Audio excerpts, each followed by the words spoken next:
criminal suspension of sentence. Conviction number 363, 366 or 3. Appeal is admitted. No.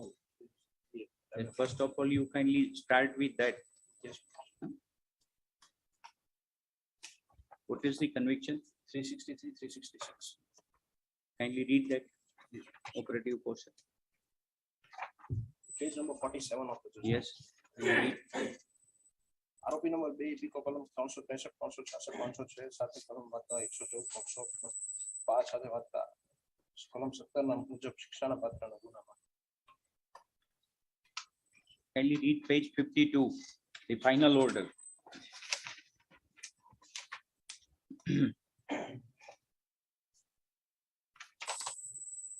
Page 53 belongs.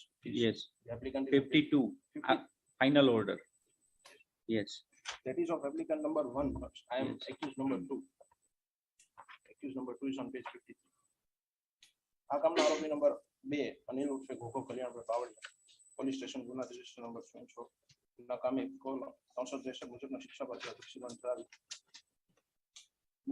Court કલમ 235 મુજબ 2 વર્ષની સખત કેદની સજા અને 1000 રૂપિયા દંડ ફરમાવવામાં આવે છે. વધુમાં આરોપી નંબર 2 ટીપીકો કલમ 363 મુજબના શિક્ષાપાત્ર ગુનામાં દોષીબંધ કરાવી 3 વર્ષની સખત કેદની સજા અને રૂપિયા 5000 રૂપિયા દંડ ફરમાવવામાં આવે છે. આરોપી જો દંડની રકમ ન ભરે તો 3 માસની સાદી કેદની સજા ભોગવવામાં આવશે. વધુમાં આરોપી નંબર 2 ટીપીકો કલમ 506(2) મુજબના શિક્ષાપાત્ર ગુનામાં દોષીબંધ કરાવી કલમ 235 મુજબ 2 વર્ષની સખત કેદની સજા અને 1000 રૂપિયા દંડ ફરમાવવામાં આવે છે. જો દંડની રકમ ભરપાઈ ન કરે તો 2 માસની સાદી કેદની સજા કરવામાં આવે છે. So 3 years. 3 years. He stayed for 30 days, which is ending on 5th of May. Ending or 5th of May. admit rule returnable. Give the date of July. 11th July. 11 July. In the meantime, the interim leave granted by the local trial court be continued till the next date of hearing.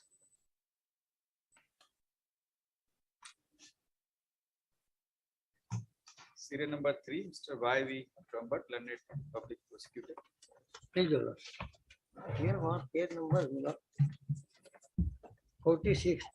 The appellant is convicted for the offence punishable under section 363 and 511 attempt to commit offence of kidnapping. Here boy was sitting in the bus stand after completion of his tuition work. Since last 1 month, the appellant used to sit with the boy in a populated area in bus stand. The allegation that he offered chocolate and tried to snatch away the boy. But there were 3 times the parents of the boy errand the watch. On the day of incident, on 7th, the allegation is that they errand the watch and looking to the parents, he ran away. On 11th, on that day the complaint is not filed. On 11th, the appellant offered the chocolate and tried to take away the boy. Lordship may please to see on page 46, he convicted. Maximum punishment is 7 years in 363. Yes, there is offence of attempt to commit offence of kidnapping, half year. Maximum punishment is awarded to the appellant. My humble submission to the honorable court is the deposition. I have annexed the deposition of the boy on page number 56. There is on page number 56, but he has specifically admitted. હું મારા ઘેરથી નિશાળમાં છેલ્લા 8-9 વર્ષથી up down કરું છું. દરરોજ મારે Kheda bus stand જવું પડે. એ વાત ખરી છે કે આરોપી સાથે મહિના પહેલા હું બાકડે બેસતો હતો. Otherwise when he 1 kilometer is away school, nobody will attempt to commit offense of kidnap at the bus stand. CCTV camera is there, nothing is found. Prima facie the case is registered against the appellant is do not find any substance, but there is no sufficient evidence that he has made any attempt also. Yes. No, some maximum sentence has been avoided. And not, this is appeal before your lordship. So I'm requesting that appeal may be admitted first. Appeal admit.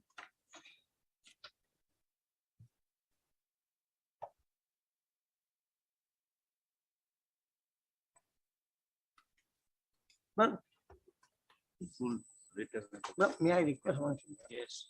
But during a trial he was on bail. The maximum 7 years is there. I have not. I'm rejected- requesting, bro. Yes. Full returnable. 24th of June. May I, in the first week of 24th of June. I have not given a date of July.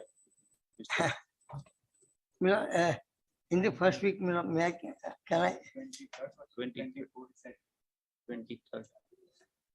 in the first week, may I request? Mister, you are not proceeding the final hearing matters. You are not appearing in the final hearing matters. You are appearing only in admission matter. You are not interested No, to proceed for further in the suspense of final sen- hearing for matter. suspense of sentence is there. That's why. Therefore, I have issued a rule. I have issued a My rule lord, and made it Miller, returnable. I'm deeply obliged, for that, but only request if my lord would consider. Yes, I have considered. Therefore, I have issued a rule, made it returnable on 23rd of June. In the earlier matter, I have issued a rule returnable in July. My lord. He is just behind you. Uh, He is raising that why you have given the date shorter. But he was on bail, that's why, I can request, Whether you are that interim order is stayed by the learned trial court. Whether he has surrendered to the custody. But yes, he has, Yes. Then give the earlier date. He is in jail. Just 15th. 15th. deeply obliged. Yes. Because only when party below up to 3 years, the London judge has powers to suspend. That's why not 3.5 years has been avoided. Please, Lord, deeply obliged. Serial number 4, Mr. Mahesh Paria, learned public prosecutor. Delay of 357 days. Yes, we will.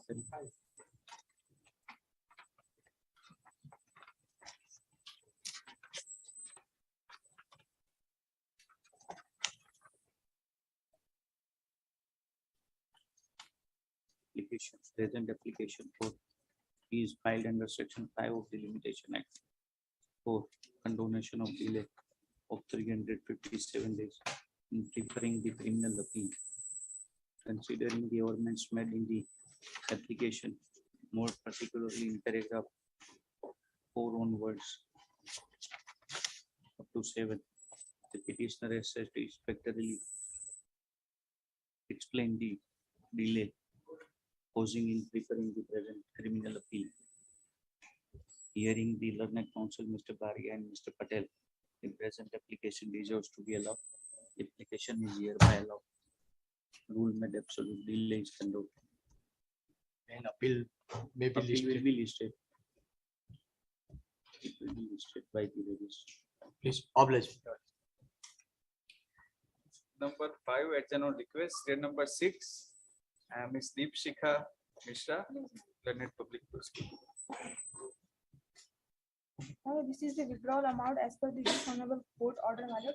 Last to last occasion, my lord, say filed, the petitioner has filed undertaking, my lord. So I was filed, my lord.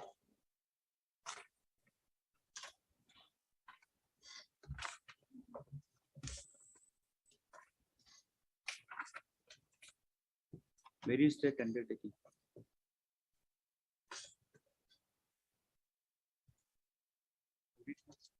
Okay.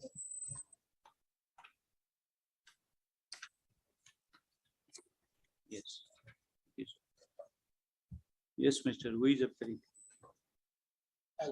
Yes.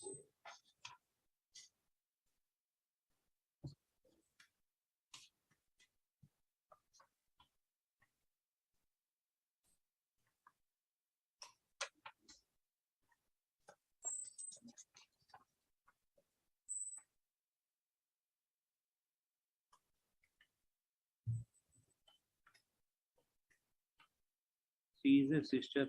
It is dispute between the brother and sister with regard to the property, ancestral property, and now in view of the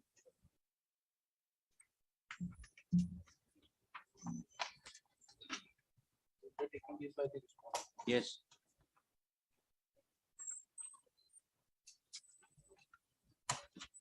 Undertaking is by the sister who is preferred this present application.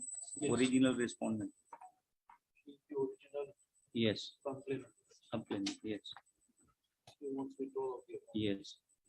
Because it is with regard to the ancestral property dispute. They have preferred this.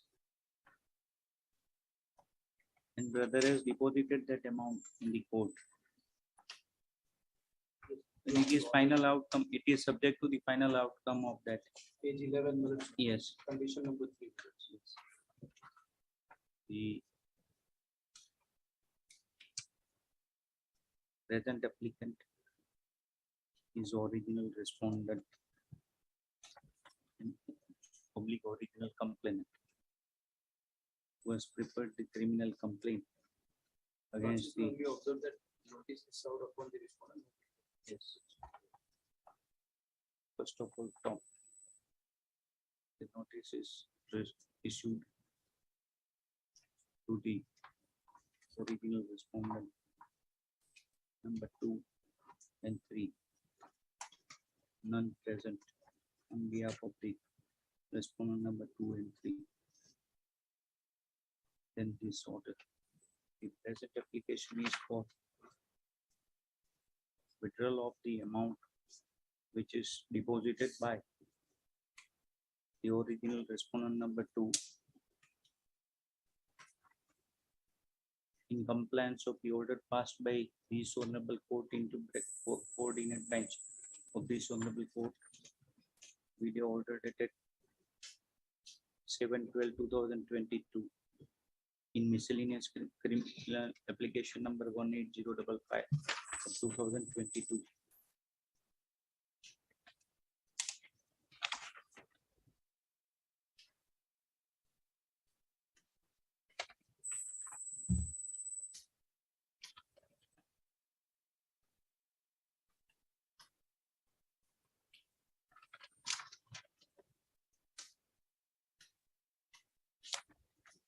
Is the applicant is the real sister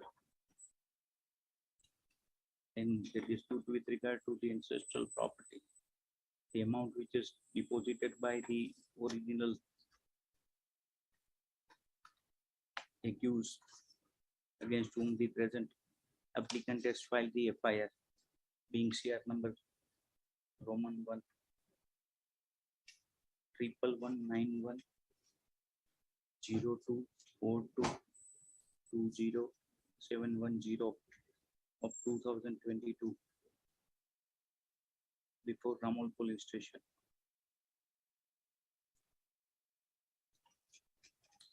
Wherein the applicant has alleged that she is the real sister and having a share in the property.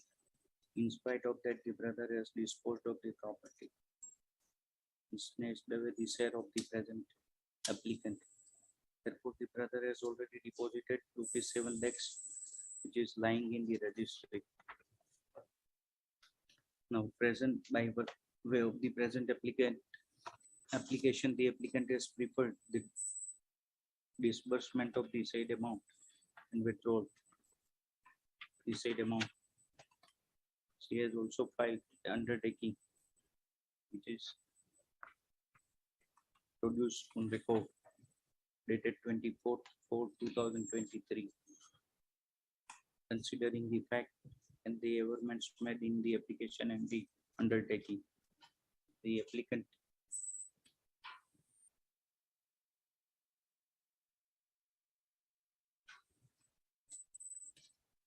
is entitled to withdraw the said amount on furnishing the surety to such amount. And the same is subject matter till the final outcome of the original proceedings. And on verification, due verification. The same is to be transferred through the RTGS in account of the applicant. The present application is hereby allowed, rule made absolute to the aforesaid extent. The registry is directed, the Nazar is directed to disperse the said amount through RTGS in favor of the present applicant in her account. Please. Hello.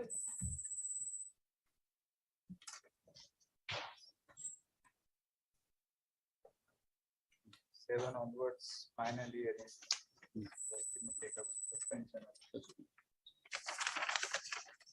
Serial number 12. Mr. Hitesh, please, Your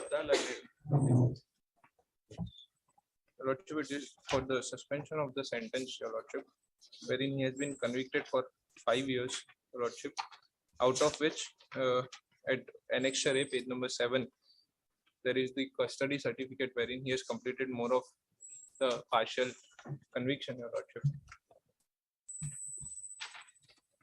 And even otherwise, my lords, his father has died recently. His father has died on 23/2023, and the page number 9 is the annexure C, wherein it states that Brahmano Bhojan Evam Bhai Bhoj, that is on 2/4/2023. Where is that certificate? Custody Death certificate. Death certificate. Well, that certificate I have to procure. You get the death certificate.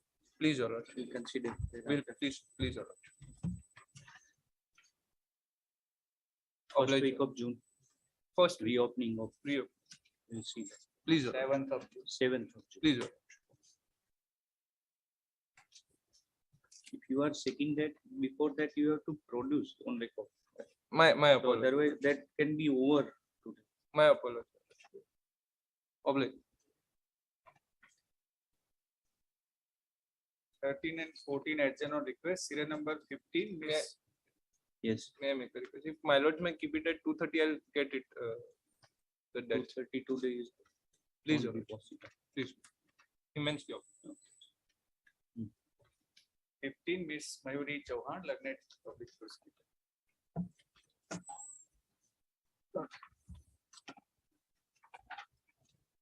Yes. Yes, Lord. So for suspension of sentence, that here that the judgment of page number annex array.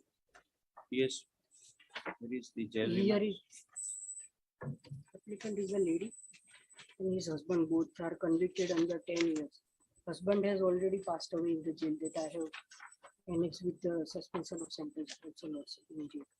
So far as the role of the present lady is concerned as the 114 as the abatement.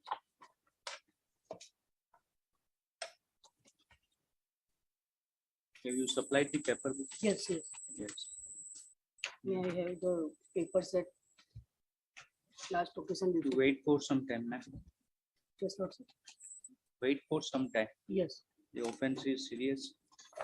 The only after conviction only 1 year is passed. because Wait during for some trials he time. was only Reopening of vacation. Simply adjourn. offline. Do not want to reject your application, but simply 14th of June. Offline also. 14.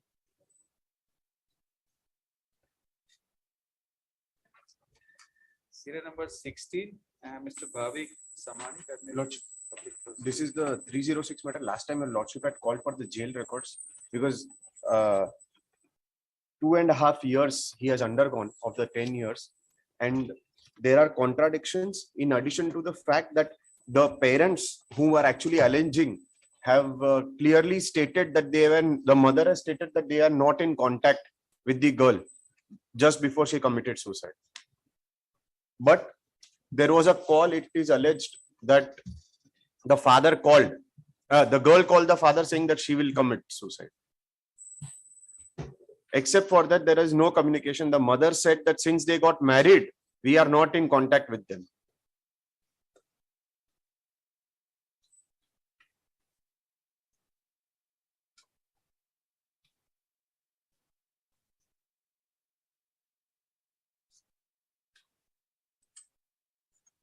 He has undergone more than 2.5 years, sir. Only read the deposition of the mother. Sir.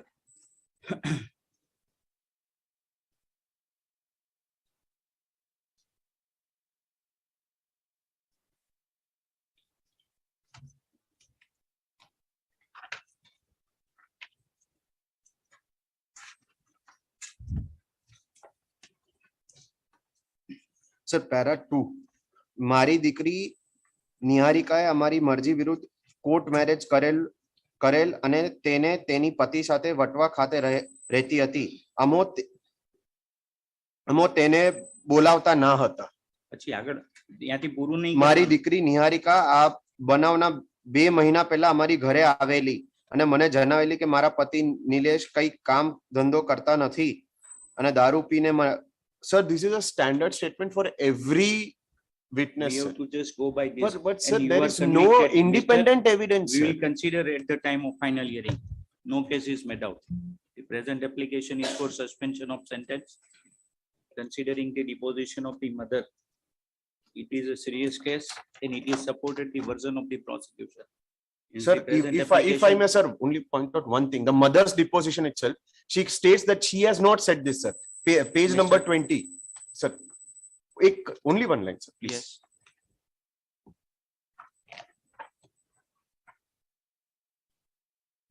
Sir, the next page after what I had read, sir, page number 20.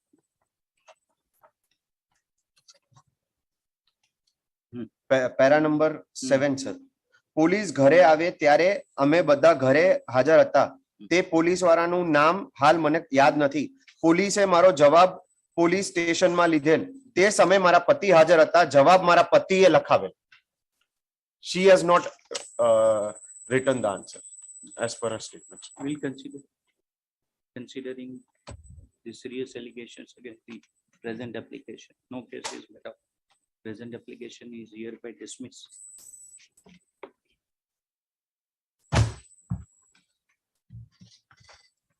So then if your lordship may permit, I may take my chance after vacation. I have already now rejected. Oblige. Serial number 17.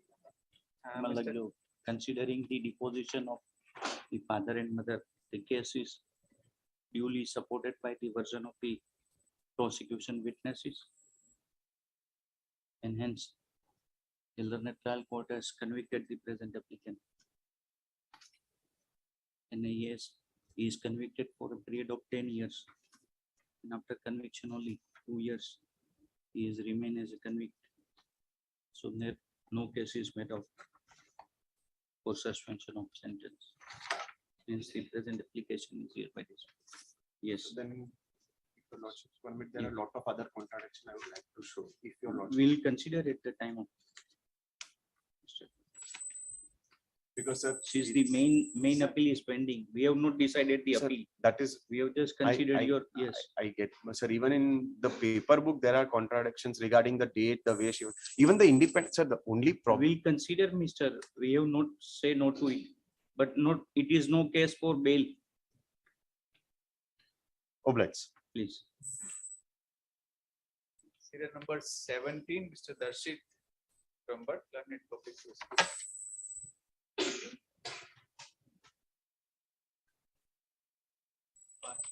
આનો jail remarks ક્યાં છે હમણાં?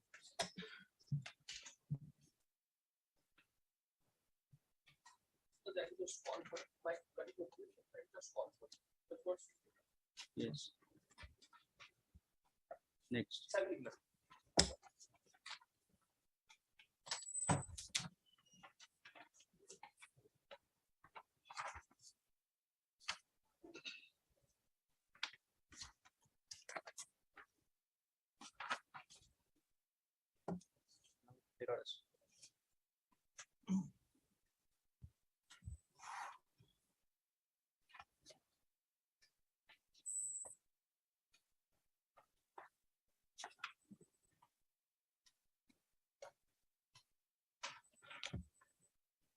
Issue કરેલો છે એટલે let me know.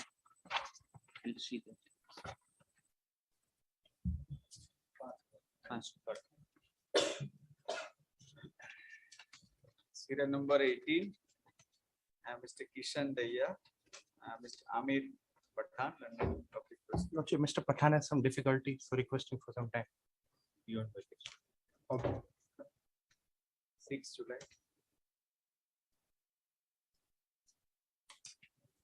Serial number 19, Mr. Kunal Shahi, London Public Prosecutor. Please. Conviction under section 306, 5 years, the applicant was convicted for RI for 5 years. As per my instruction, the date of conviction is November 2020. 6 months have been passed and throughout trial he was in bail. And either you want to after vacation or I will after vacation I will take the chance. Vacation. 27th June. Please. I'm okay.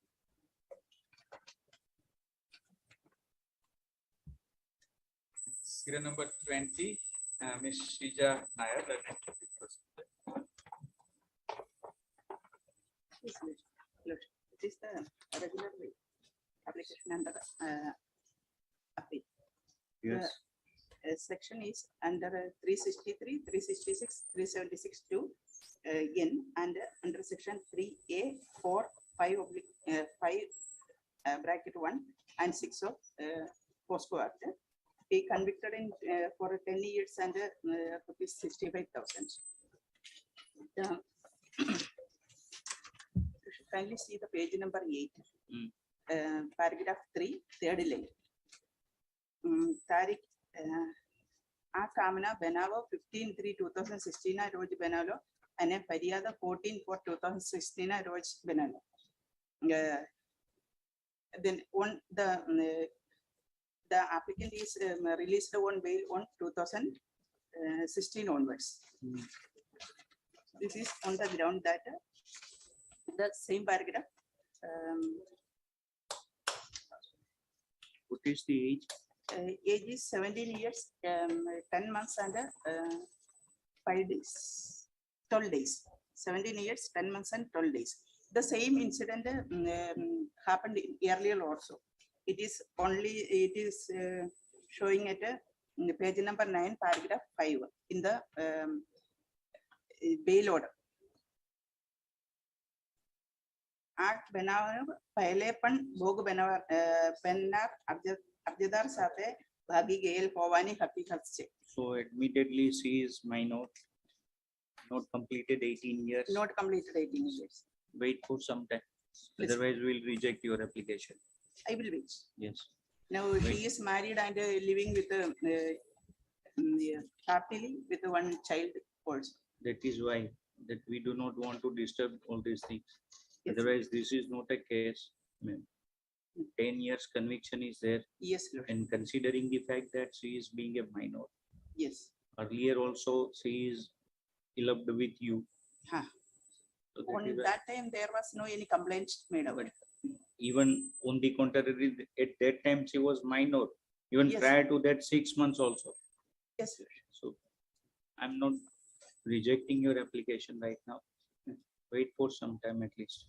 Please, 28 28. June. 28 June. Obvious. Tell you.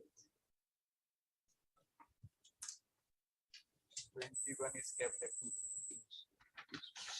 some finally.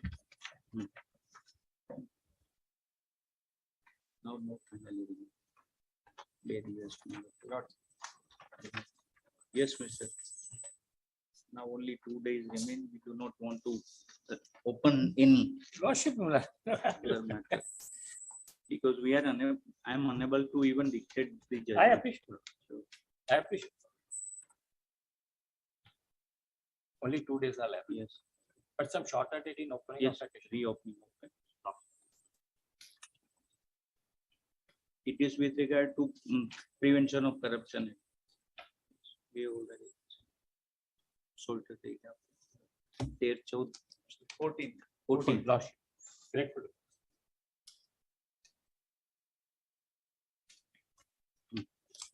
Then anyway, there is leave note of Mr. Patil.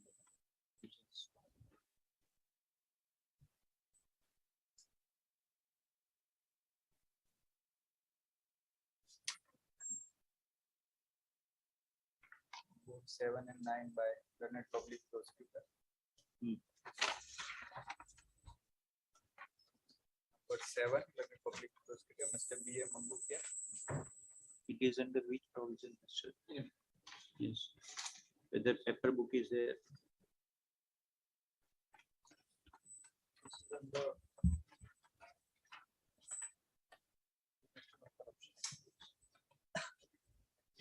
From the charges of 730.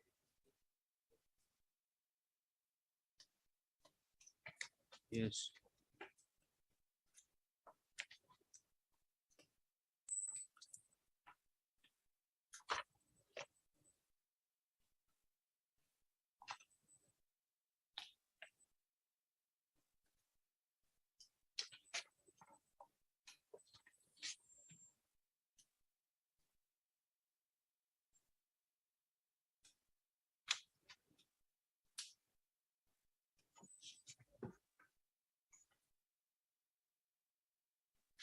Under 20 into bracket 2, the explanation rendered by the court, by the accused, the court has acquitted the persons.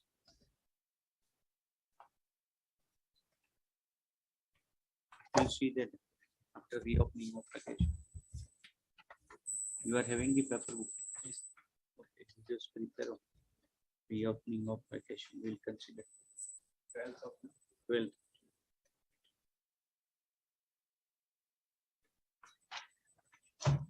For 9, learned public prosecutor, Mr. C. J. Gogda. This is also the representative of the- Take some time to just verify. Yes, I will inform Mr. Gogda. yes. His colleague is here. Yes, probably. This is Mr. Gogda. Yes. Thank you. That's what Mr. Nair. With Mr. Chalmar. Serial number 9. Serial number 9. Now only 2 days remain. We are unable to Very complete good. that. So it can go beyond. Yeah. 19th of 19. Great.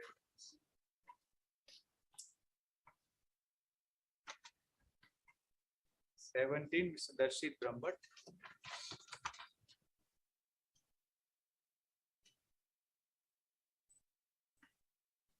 Bill number 7, PRO PM Amit sir, I am come from mentioning. Kindly keep that. 12. It is adjourned to 12th Adjourned of to 12. It is for finaling. This is now we are unable to conclude the matter. Now only 2 days is remaining.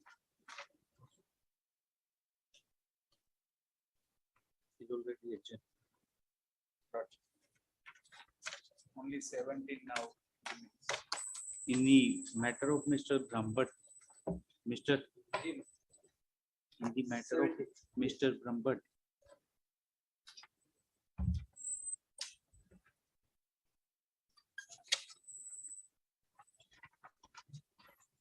he has completed 1 year and 10 months out of 5 years.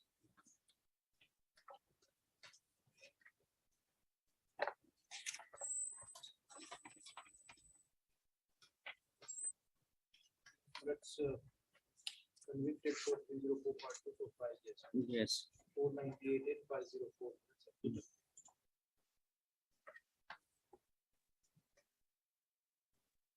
We can consider his He has paid for temporary. serial number 1. Okay. Yes, But he said that we have already rejected. The present application for suspension of sentence. As the appeal is already admitted by the coordinate bench of this honorable court with order dated 14/2/2023. The present miscellaneous criminal application for suspension of sentence is the applicant is convicted for the offense punishable under section 304 into bracket 2 with 323 of the Indian Penal Code for a period of 5 years. Considering the evidence on report.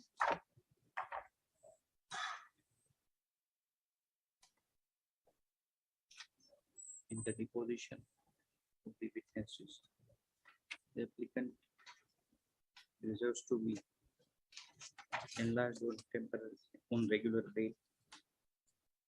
Hence, the present application is hereby allowed. The applicant is ordered to be enlarged on regular bail during the pendency of the appeal.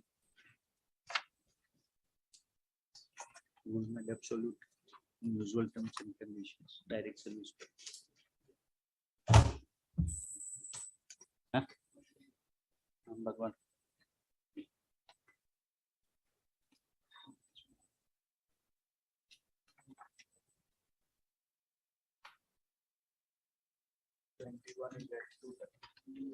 Yes. Yes, Mr. Since now only 2 days is remain, therefore we are unable to complete the matter.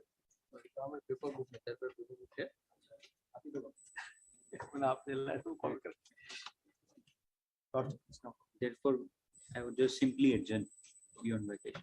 On reopening of vacation, we'll proceed with it.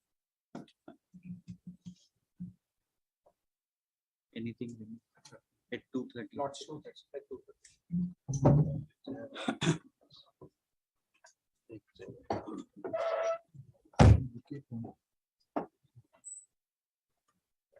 First of all, I just pass the appropriate orders before beginning. That so far as since the first instance we have just recorded that all the argument is concluded. And so far as the submission of Mr. Nanavati to produce certain documents that I have passed. Now I will simply admit the matter, issue a rule, they may waive the rule on behalf of the respondents. Please. And we call for so before passing any order, I just go through the original record also. So there is no issue with regard to the any. Right. Sir, if I have my lord's permission, Yes, in fact, what is before your lordship sir, is on the last occasion, since you are not there, I have clarified that on 4th I am leaving India. I am unable to pass any order before this side of package. After conclusion of the hearing of all the parties, I will pass appropriate order during the course of vacation. I prepare the order and then pronounce on the, yes. No, I was only making Yes. I was an audience on the virtual, your lordship, so I heard those Yes. orders. Yes, I'm only suggesting yes. whether we really need the record. My Since friends have, they have there are produced certain certain. documents which they have produced So today. I don't think we'll join issue. Yeah.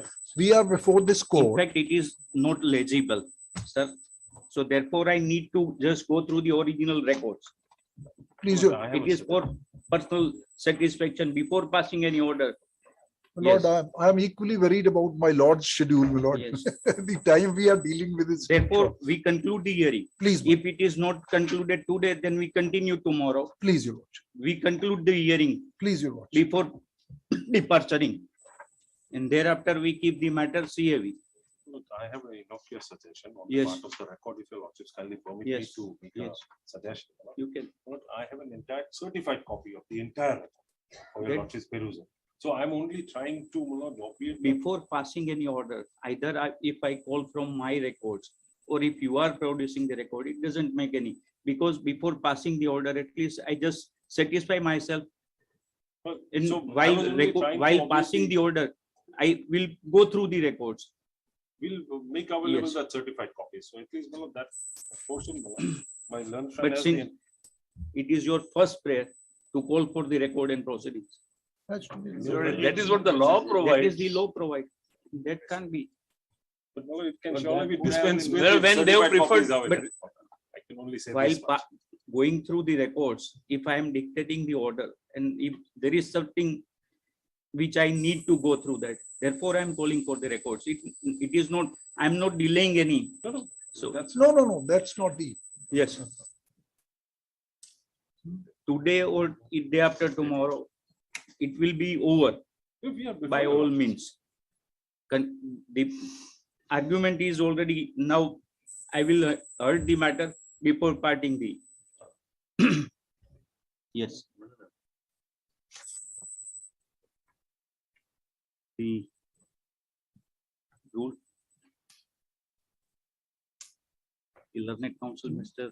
Harshit Tolia, and the learned deputy, Mr. Amin, waive the notice of rule on behalf of the respective respondents. And in the meantime, the record and proceedings of the original proceedings from call for from the District Court Surat. The said is to be reached on or before 15th of May with special messenger. The record is to be sent to this court. So in vacation, I am able to conclude the dictation part. Yes. We would be constrained if we ask for an interim order. Interim order. We are like. Yes, you can certainly make a request, but That will be allowing the Yes. petition. Yes. On the first principle, it cannot be granted. That's Yes. only if I make. Yes, yes. You have not made, therefore I am Yes. not rejoining. No. 15th is for Record now. will- Today I am completing the hearing. Even it is not Hearing will go concluded today, then tomorrow I will conclude the hearing. That part is over. Now, so far as the passing the order, that is I am keeping after during the course of vacation and reopening of vacation. Can I give you the entire certified copies compilation in the meantime? Yes, in the meantime, certainly you can. No, I will Yes. write now. Yes. Yes. Yes. The learned counsel, Mr. Chapaneri, requested that they are having all the certified copies from the trial court, and they are permitting to produce all the certified copies on record. Yes. Yes. Yes. Yes, sure. Now, since So last occasion we petitioner side has Yes, made their yes. submissions, I am, Yes. first of all, have to submit because they objected that I don't have any audience now. As if that part we have now considered, and now Then- you then can I need not argue the be- matter. I am obliged. We'll Otherwise, I be- was to just make very No. brief submission. You- That I am party, I am complainant and I can be heard. Now, the first thing therefore, the much emphasis is laid Yes, by the learned counsel appearing for the petitioner yes, that the offense is not serious. And court will have to see seriousness while considering an application under section 389(1) for the stay of the conviction. yes, In my humble submission, the seriousness of the offense can be considered keeping in mind the different aspects. One of the aspect is that what sentence is provided. yes, The second aspect is that what is the effect of such offense on the victims or the society at large. But here, my lord, the parliament itself, while enacting subsection 3 of section 8 of Representation of People Act, has considered such convictions where sentence is imposed which is 2 years and more as a serious offense which can incur disqualification. Therefore, in my respectful submission, when Parliament says 2 years is sufficient if one member is convicted to disqualify him, in my respectful submission, that contention raised about seriousness of the offense is already below. Parliament has, by enacting the law, provided that this is serious so far as continuing as member of this house is concerned. yes, So one who has attained or one who is convicted and ordered to suffer sentence of 2 years and more, then he stands disqualified. And that is what Parliament itself says for their own members. yes. Kindly, my lord, I will read subsection 3 of section 8. My lord. Because subsection 1, my lord, enlists the other offenses where even 6 months sentence is treated as enough for disqualification. I am not bothering my lord by reading that entire section. Give me 8.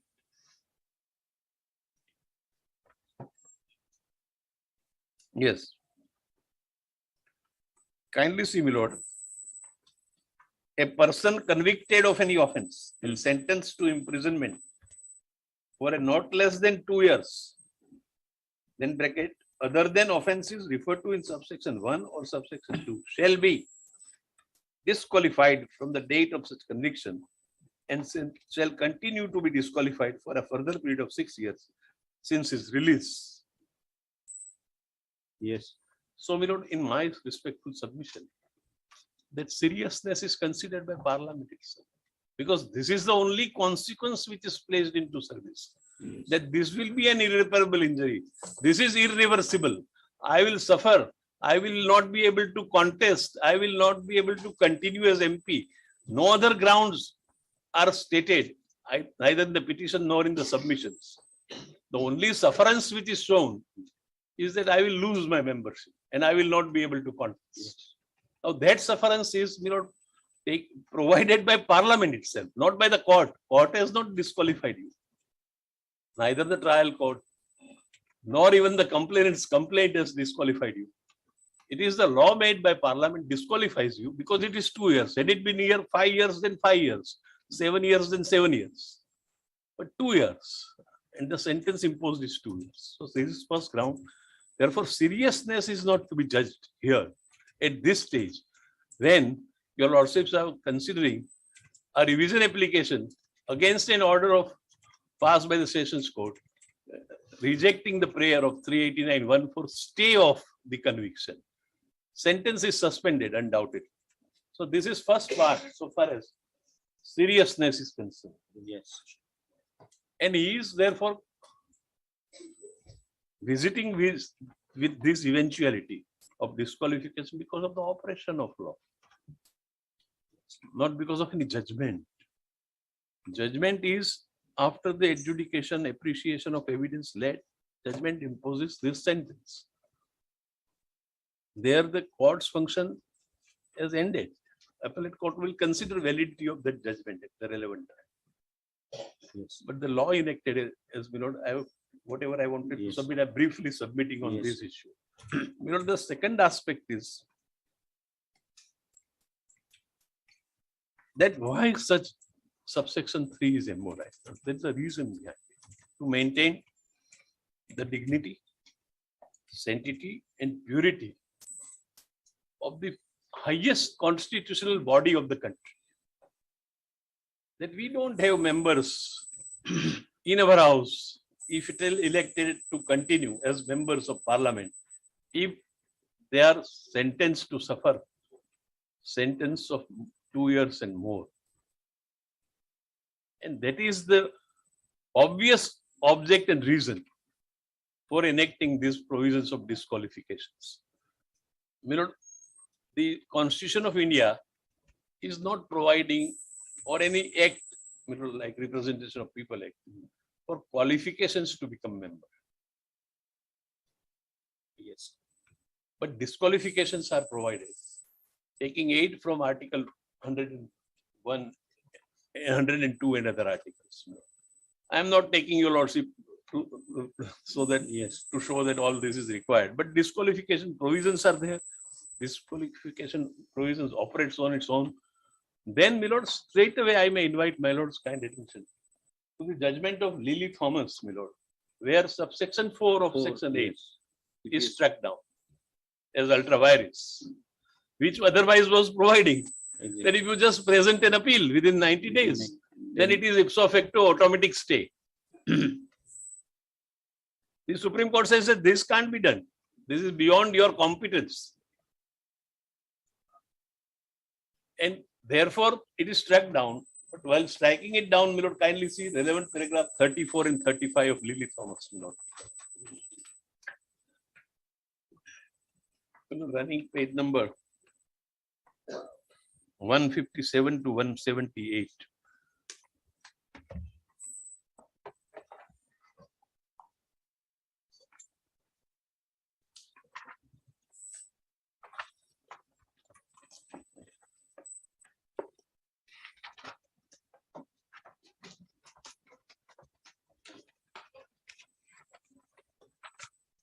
paragraph 34 and 35. Yes.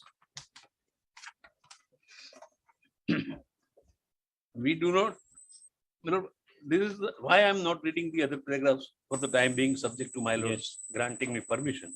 Because we are not on the, actually on subsection 3 of section 8 and other provisions, but the remediless part I'm just pointing out. We do not also find merit in the submission of Mr. So and so that if sitting member of parliament or the state legislature suffers from a frivolous conviction by the trial court or an offense given under subsection 1, 2, and 3 of section 8 of the Act, he will be remediless and will suffer immense hardship, as he would stand disqualified on account of such conviction in absence of subsection 4 of section 8 of the Act. A three-judge bench of this court in Ramanarang versus so and so has held that when an appeal is preferred under 374 of the Code of Criminal Procedure, the appeal is against both conviction and sentence, and therefore the appellate court in exercise of its power under 389(1) of the court can also stay order of conviction, and High Court in exercise of its jurisdiction under code also can stay conviction if the power was not to be found in 389(1) of the code. In Ravikant Patil, which is placed into service by the other side, paragraph 15 is quoted. Three-judge bench of this court, however, observed, it deserves to be clarified that an order granting stay of conviction is not the rule, but is an exception. I am placing this into service, my lord. To be resorted to in rare cases, depending upon facts of a case, where the execution of the sentence is stayed, the conviction continues to operate. But where the conviction itself is stayed, the effect is that conviction will not be operative from the date of the stay. An order of stay, of course, does not render the conviction non-existent, but only non-operative.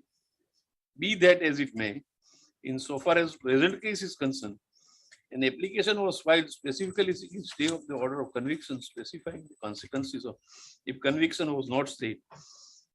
That is, appellant would incur disqualification to contest the election. The High Court, after considering the special reasons, granted the order staying the conviction, as the conviction itself is stayed. Contrast to stay of execution of sentence, it is not possible to accept the contention of the respondent that disqualification arising out of conviction continues to operate even after stay of conviction. In the aforesaid case, a contention was raised by the respondent that the appellant was disqualified from the contesting the election of the Legislative Assembly under subsection 3 of 8 of the Act, as he had been convicted for offence punishable under 366 and 376 of the Penal Code, and it was held that three-judge bench that as the High Court for special reason has passed an order staying the conviction, the disqualification arising out of conviction ceased to operate after the stay of conviction. Therefore, the disqualification 1, 2, and 3 will not operate from the date of the order, the stay of the conviction passed by the appellate court under 389 or High Court under 4.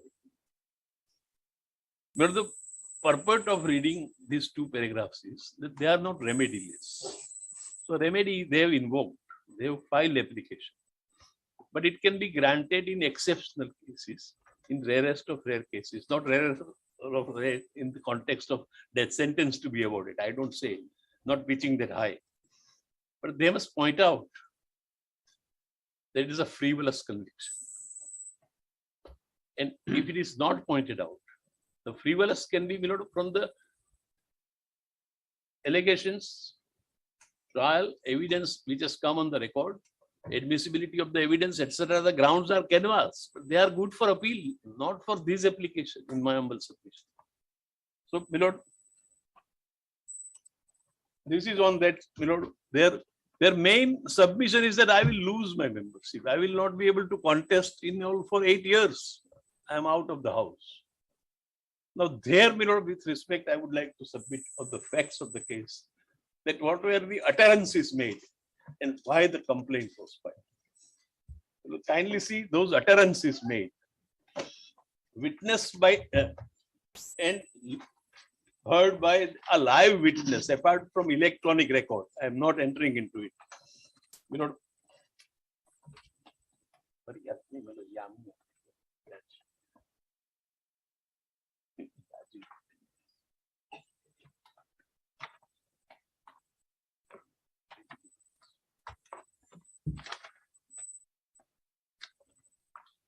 The evidence of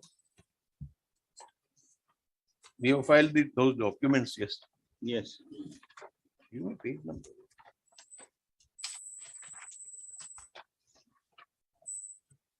$36. Yes. That is, you know, is exhibit 67. He says that I was present, etc. Page 37, my lord, may kindly see. તે પછી Shri so and so PM Shri so and so નામ લઈ તેમના વિશે ઘણી બધી બાબતો ઉપર બોલતા ગયા. Am I with my lord? Obliged. તેમણે પોતાના ભાષણમાં એવું કહ્યું કે નરેન્દ્ર મોદી પોતાની જાતને દેશના ચોકીદાર કહે છે, પરંતુ તે ચોકીદાર નથી, દેશના પૈસા લૂંટે છે. પછી એવું બોલ્યા કે પીએમએ દેશની ગરીબ જનતાના 30,000 કરોડ રૂપિયા સોએન્સોના ખિસ્સામાં નાખી દીધા. તેમનું એવું કહ્યું કે રફાલની જે ડીલ થઈ તે સંબંધે સોએન્સોએ ઉપરની રકમ સોએન્સોના ખિસ્સામાં નાખી, ચોકીદાર નહીં પણ ચોર છે તેવું બીજી વાર દોહરાવેલ. પછી તેને સાથે સાથે ભાષણમાં એવું કહ્યું કે નીરવ મોદી છે તે પણ લોકોના પૈસા હડપી લીધા છે, ભાગી ગયેલો છે. લલિત મોદી પણ લોકોના પૈસા લઈ ભાગી ગયેલ છે. એક મેહુલ ચોકસી છે તે પણ પૈસા હડપી લીધા છે. એક વિજય માલિયા પણ લોકોના પૈસા હડપી દેશ છોડીને ભાગી ગયેલ છે. તેમણે તેમના ભાષણમાં એવું કહેલ કે દેશના ચોર લોકોના નામ મોદી મોદી મોદી ऐसा ही क्यों होता है? એમણે એવું કહેલ કે આ મોદી લોકો ચોર હોય છે. I am Puranesh Modi. This sentence, my lord, covers all Modi, including me, and therefore I have filed the complaint. And if I am putting it to myself that if this is not defamatory, then what else can be the defamation? And then you say that I am sentenced to suffer 2 years. If you are motor mouth, if you are facing 12 such complaints today, you are even after the pronouncement of conviction, judgment and disqualification order, my lord, I am placing that into service. It's a newspaper, I mean, it's from the portal. You copy to the other side. Sign.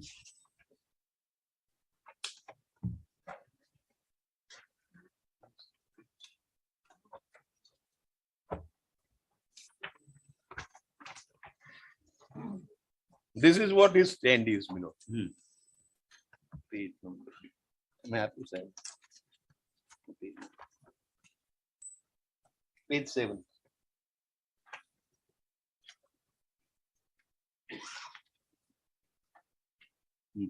Congress leader. My name, may kindly see the title. This is after the disqualification. And this is neither, my lord, controverted, refuted, nor contradicted that I am misreported, misquoted, nothing. My name is Gandhi. I am not Savarkar. Won't apologize. Congress leader Rahul Gandhi on Saturday said that he was not Veer Savarkar and will not apologize. I am Gandhi and not Savarkar.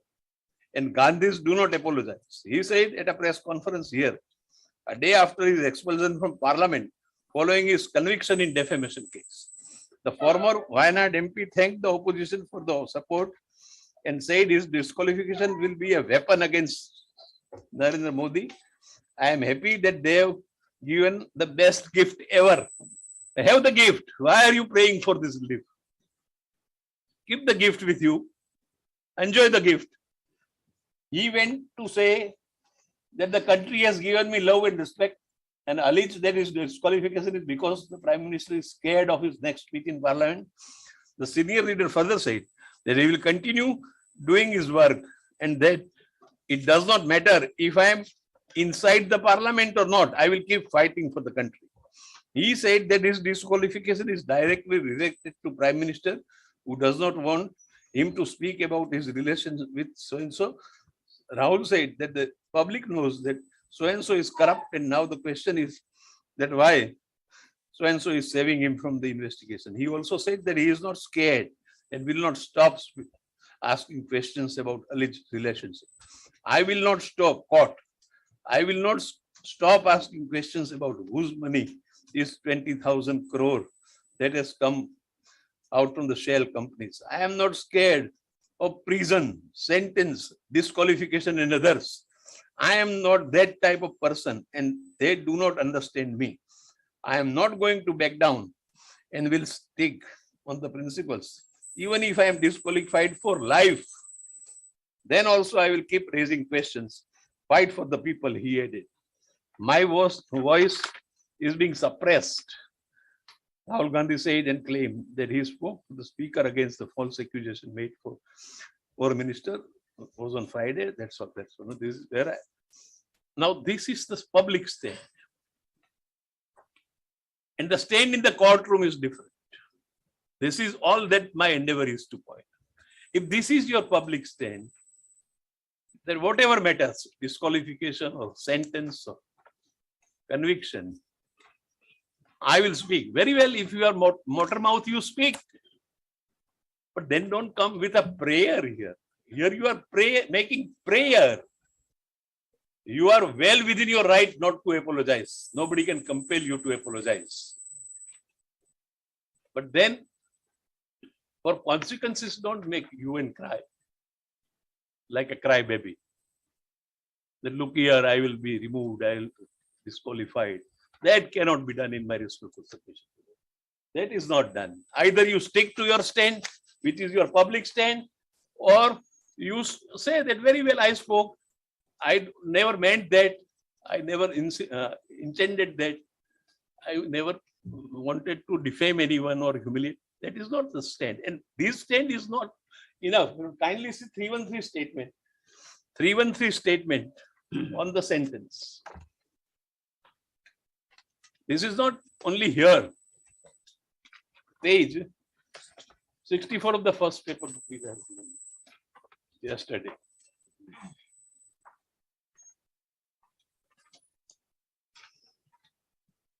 And the relevant is at page 77.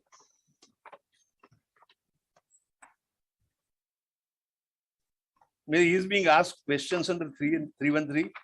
This, so far as the evidence of complaint Modi, Purnesh Modi is concerned. Sawal, last but one. વધુમાં તેઓ પોતાની જુબાનીમાં એમ જણાવે છે કે વધુમાં તમો આરોપીએ સદર સભામાં એવો સવાલ કરેલ કે આ બધા ચોરોનું ઉપનામ મોદી કેમ? બધા ચોરોનું નામ મોદી કેમ? તથા વધુમાં તમોએ એમ જણાવેલ કે પ્રધાનમંત્રી 100% ચોર છે તથા તેઓએ રાફેલ વિમાન સોદામાં 100 કરોડ ચોર્યા છે. પોતાના ચોર દોષ 100 ને તે બાબત તમારે શું કહેવું છે? જવાબ. Now this reply is very important.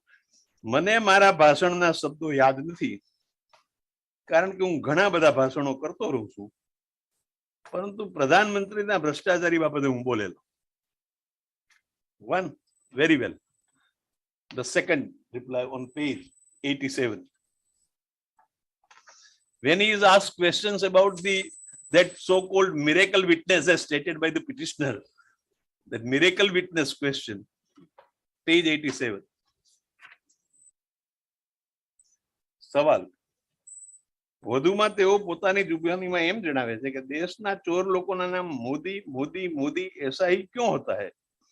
અને એવું કહેલ કે આ મોદી લોકો ચોર હોય છે, તે બાબતે તમારે શું કહેવું છે? જવાબ. ખોટી વાત છે. Now my look, kindly consider. Here he says ખોટી વાત છે. There he says મને યાદ નથી. What is the credibility of these answers given under 313 of a person who is giving contradictory, different answers and reply? ખોટી વાત છે, મને યાદ નથી. Forgets. So there is, this is the type. I am just indicating. I don't want to read the entire evidence and everything. Now, my lord, in the context, my lord, kindly see that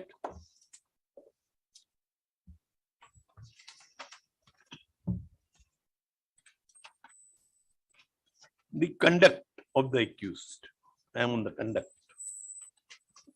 Because when your lordships are granting or refusing discretionary relief, 89(1) uses the word may, and therefore discretion. There cannot be a binding precedent for the exercise of discretion. There can be guidance. We can take guidance from the Supreme Court judgment, other judgments. It's okay. But when the discretion is conferred upon the court, there cannot be a binding precedent. And therefore, my lord, the conduct will be a relevant aspect. As I have submitted, my lord,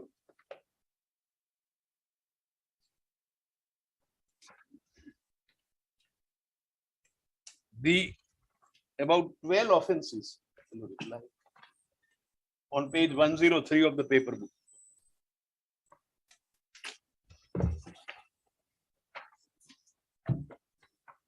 And I have, my lord, mentioned all 12, which are defamation offenses only, not other offenses like National Herald or anything, where he is on bail, etc. I'm not touching that.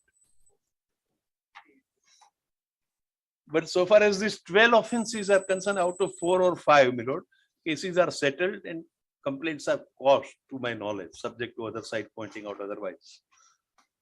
Out of 12. But, my lord, after filing of Surat complaint, at least 2, as per our information as of now, 2 to 3 more complaints are filed under 499. When he used again defamatory utterances against Veer Savarkar at Cambridge, the grandson of Veer Savarkar has filed complaint before Pune court. I have got the status, etc., where that I have produced also in the additional paper book at page 13. Yes. Similarly, one such complaint is filed before the Lucknow court. There also it is pending. And these are all happening. These complaints are filed after the complaint filed in Surat case.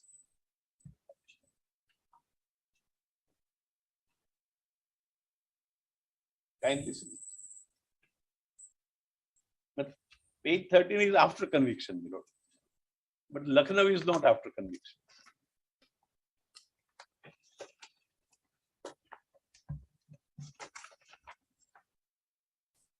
Filing date 15th April 23. 15th April 23. And so far as, my lord, that report that I will not apologize, I am so and so, I am not so and so. Your complaint is yet not committed, is per se defamatory. So this conduct is relevant. That it is not that once the conviction is credited in his account, he wants to temper in public utterances. After all, he is leader of a national level political party, which has ruled this country for 40 plus years. And if you just become Mortimer, go on using abusive language for your opponents in politics, then at least you must learn a lesson in your life that this can't be tolerated by everyone. Therefore, this conduct is relevant. He is not he has not apologized before the commencement of trial. Not even sorry, remorse. I don't say apology in that sense. But very well sorry if you are hurt. Very well I express regret if your feelings are hurt. I never meant that. No explanation. No explanation. And that I want to read, my lord, while awarding sentence, my lord, hearing was given as it is required under the law.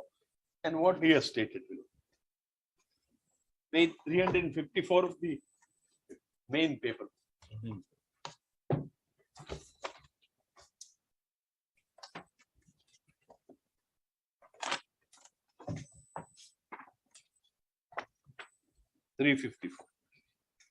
Conviction is recorded, then say hearing on sentence is given, and hearing on sentence, look at the stand and attitude, my lord, I would say. સજા બાબતે સાંભળવામાં આવે page 354.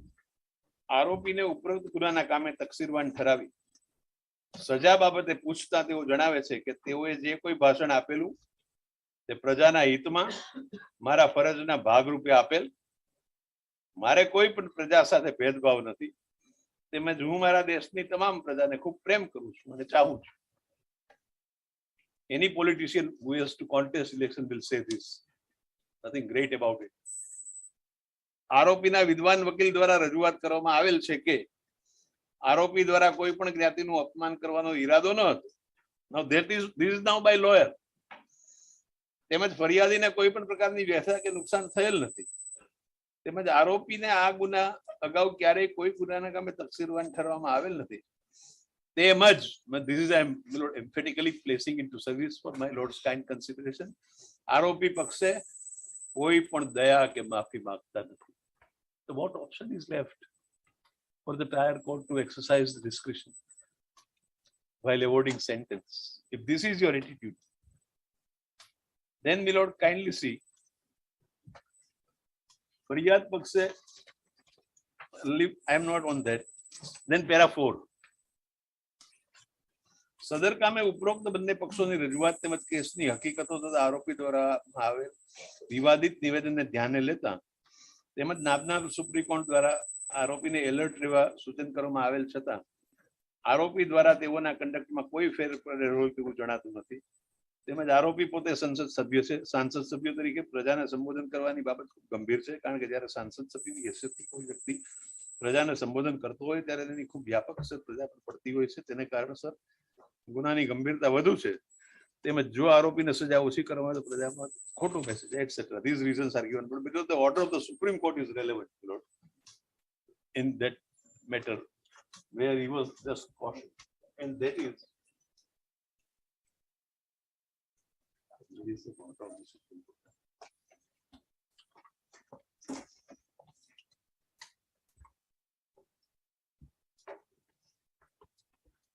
The date on which, my lord, at least the hearing was given to him on sentence, the order was already in existence by the Supreme Court. The argument was that this was before and after. I am not entering it.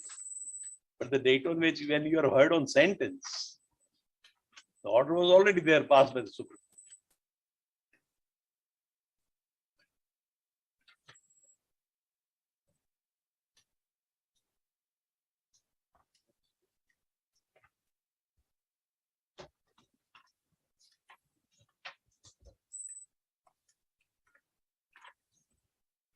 You are at page 106, it is quoted. 106 of The additional paper. That's an additional paper.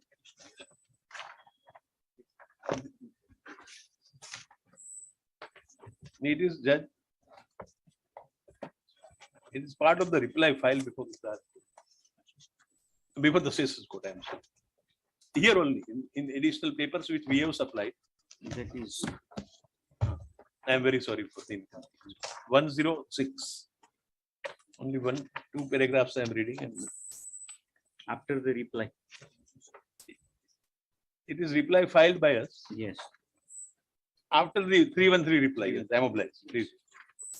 Paragraph 29 of the Yashwant Siya versus CBI. Yes. 29.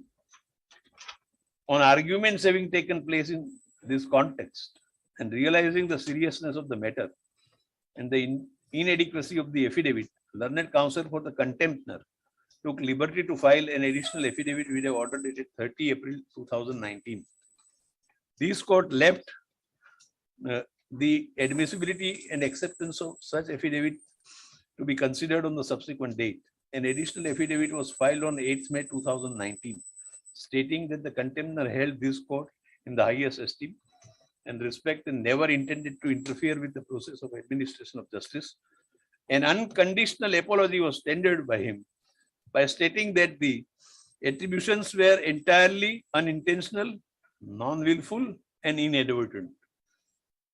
We do believe that person holding such important positions in political spectrum must be more careful as to what should be his campaign line is for a political person to consider.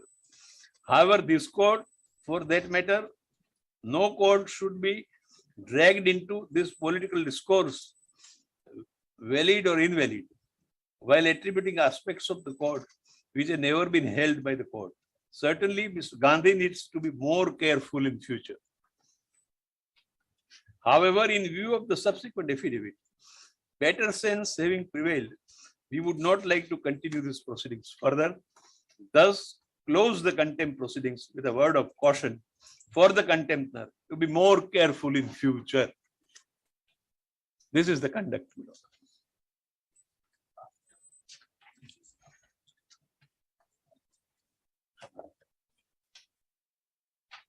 This order is passed, my lord, before hearing on sentence. This is what I am submitting. The statement before the Kolar public rally was, prior to this order. I don't say for a moment. But when you were being heard on sentence in 2023, this word of caution was very much there from the highest court of the land. Behave in your utterances. Be careful. You are a seasoned, you are a senior political leader of the party. Your utterances will have impact. This is all. Beyond that, I am not saying anything. The word of caution was there from the highest court of the land prior to hearing of the sentence. And he says, "Mane, koi maafi maagto nathi, mare ke kehwanu nathi, main koi bhool kari nathi." If this is your attitude, you are well within your rights as an independent citizen of this country or leader to have such attitude. But then you cannot say that, "Sir, I will suffer disqualification, please grant the stay." You are looking meek at that stage. If you are strong, then please remain strong. But if you are not strong, if you cannot withstand this disqualification, making prayer before the court on this ground, then these contradictory stands, public stand is different, and in the courtroom the stand is different. And that is where Lordship may kindly scrutinize his conduct, in my respect. Having said about the conduct of the accused, I will be completing within 10 minutes. Kindly see, it is submitted that the judgment in Naran Kachadia, delivered by this Honorable High Court, coordinate bench, declining to stay the conviction under 389(1), is overruled or set aside by the Honorable Supreme Court in the same proceedings which were carried out. That is not factually correct. Kindly see, if you also have seen me, Lord, I need not waste. I have seen that. I am obliged. Then I will not. It was a consent caution for all It was purposes. only on a ground of compromise. Grateful. And Therefore, the 5 lakh rupees they have therefore- paid, therefore they have settled. obliged. Not That seen is that. all that I wanted to submit. I have If it is seen that. present in my Lord's mind, I did not take your Lordship's precious time Yes, on I have that seen point. that. But therefore, the law laid down in Kachadia, I am placing into service, which is so far not In fact, overruled, the observation made by the Honorable Court Yes. is confirmed by the Honorable Is- Apex Court. is confirmed, at least if not set aside at Not any set rate. aside. Now, therefore, where there also a public figure was there, Yes. and the court said they know nothing doing. What is this? If you commit such offense, though you are acquitted from a serious offense of atrocity, I will not protect, I will suspend the sentence, Yes.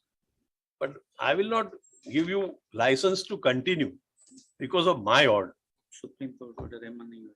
I have annexed both the orders, bro. I have If you want pages, then I will. Even from their Yeah. compilation, it is there. Lord, in fact, we are not raising this at all. Let me be clear. No, We are Mr. only Singh, raising- Just a minute. I'm sorry. What we are emphasizing there is, my Lord, when the Lordship of the Supreme Court passed the order, they have said that the right of the electorate in a by-election, it is only that part. No, in fact, Mr. Dr. Singhvi has raised these serious that Naran Kachadia judgment is already overruled by the Honorable Apex Court. Let Lord know that I am Yes. that is the part, my Lord, my Lord had the occasion to submit it there. That is the part. The overruling is not in that sense. It is in this sense that when we say irreparable loss and irreparability, the apex court has noted in the judgment, my Lord, that other part. So we would, if there is any impression on correction, there's no contradiction as such. The Yes. only part we are highlighting is that the electorate of the constituency to which not that particular person belongs. They also have an interest in the matter. That's the only part. So let's show that my lord not have to bother about that. We are not relying on that in the sense that all these conditions that changed, we had apologized, he was asked to pay fine, he had paid the fine. The only relevant part for our purpose is that.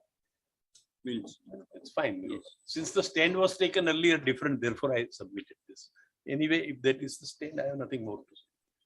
The stand was that it is set aside virtually and not approved by the Supreme Court. Below, I have annexed the judgment, which is on judgment compilation, page 12, paragraph 20 to 26 are relevant paragraphs of my Lord Justice Shukla's judgment in Nana Kacheri. Now, my Lord, kindly see, all submissions were made.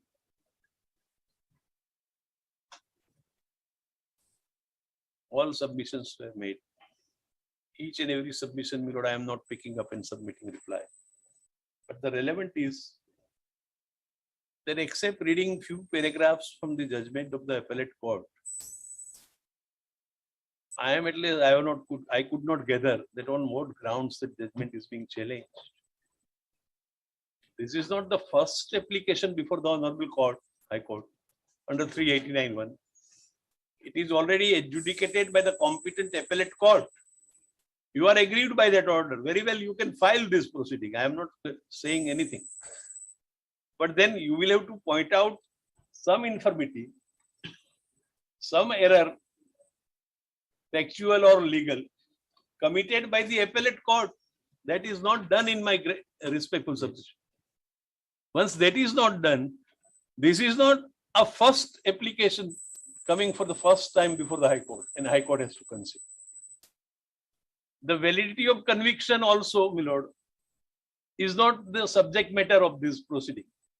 It is sub judice before the appellate court. So that will be considered. One more point about 202 is also raised, that prior lacuna is pointed out. But I am placing into service section 465 of the Criminal Procedure Code, 1 and subsection 1 and 2 both, that at the threshold, right till the conviction is recorded, you have never raised this contention before any forum, including the same court or other superior court. And therefore, trial cannot be considered as vitiated. In that line of the matter, even that, my Lord, substantial compliance is already there as per the judgment of 202. Very 465, my Lord, subsection 2, my Lord, kindly see more particularly. I will read only 4 lines. Nothing.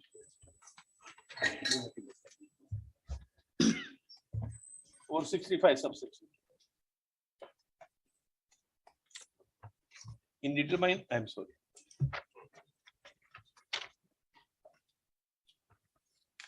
Yes.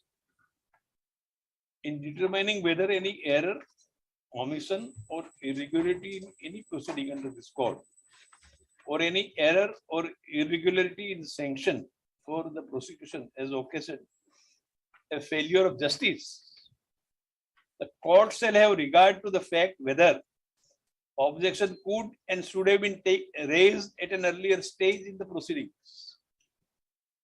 Note subsection 1 says that. Yes, that the first part is. Yes. So, my Lord, it is burdening us is on them to show that why they could not take objection at the threshold about 202.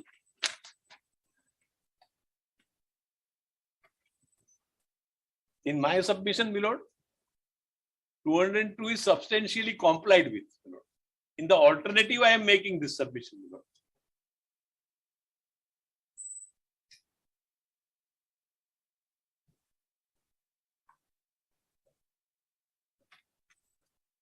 Yes.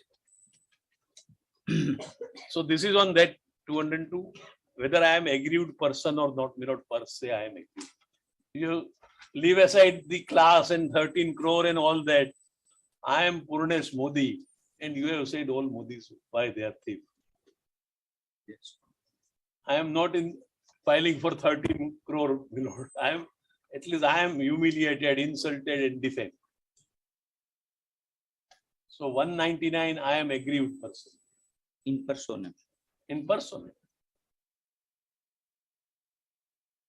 Yes. So if I am, aggrieved person, that submission also is not well taken in my humble submission. That I cannot file for all and daily and all that. That is not relevant.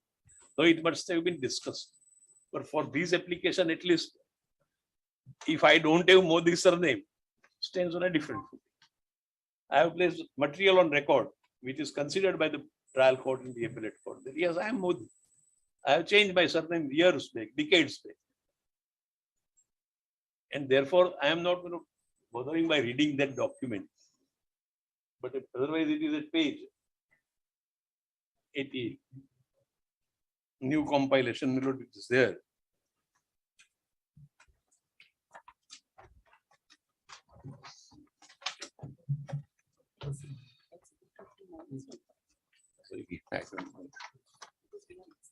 Exhibit 39, yes.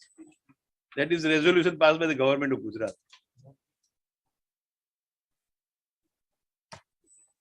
That is in first. That is page 39 of the additional paper.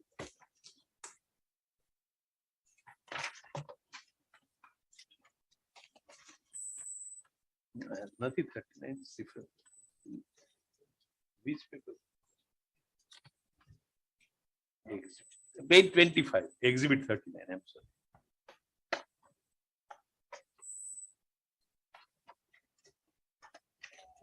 Yes. So this is a community. And I have stated in my evidence that after following due process and procedure, my name from so and so is changed to Modi. It has come, Lord Civil. So I am an aggrieved person. That is all the endeavor is.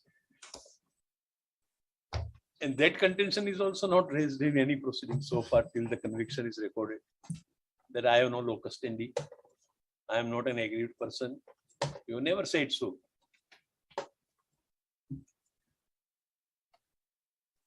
Such contentions, assuming that they are available without admitting, then they are required to be taken at the initial, very initial stage when the complaint is filed. You could have invoked 482 or whatever as advised proceeding. That not complaint is not tenable, not maintainable. No such contention is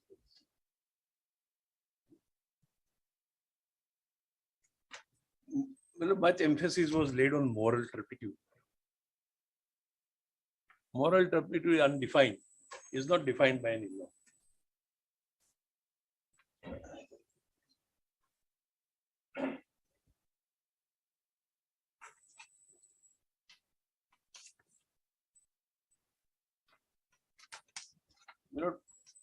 In 2010, volume 8, Supreme Court cases 573. Paragraph 23 and 24. I am placing it to service.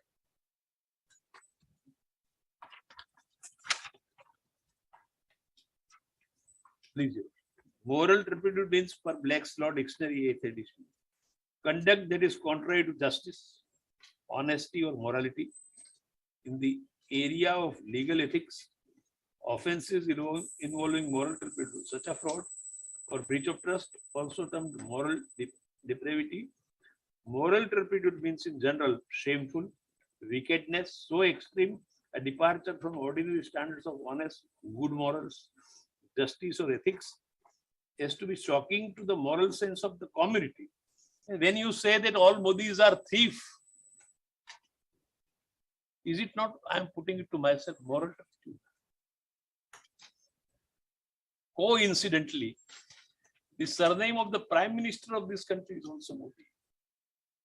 What message you are going by giving by these utterances to the world, that the opposition leader of India brands his Prime Minister as thief in public rally attended by thousands of people? Is this the language?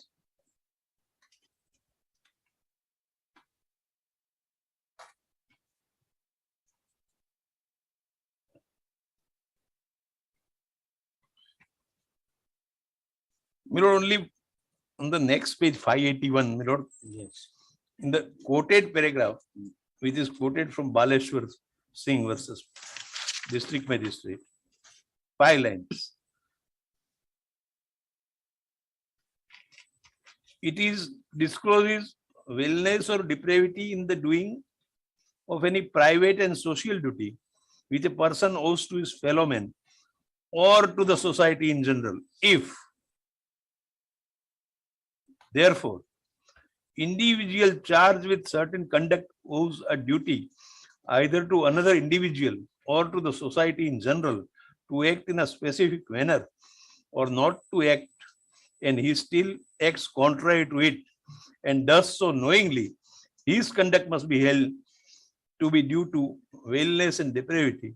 It will be contrary to accepted customary rule and duty between man and man.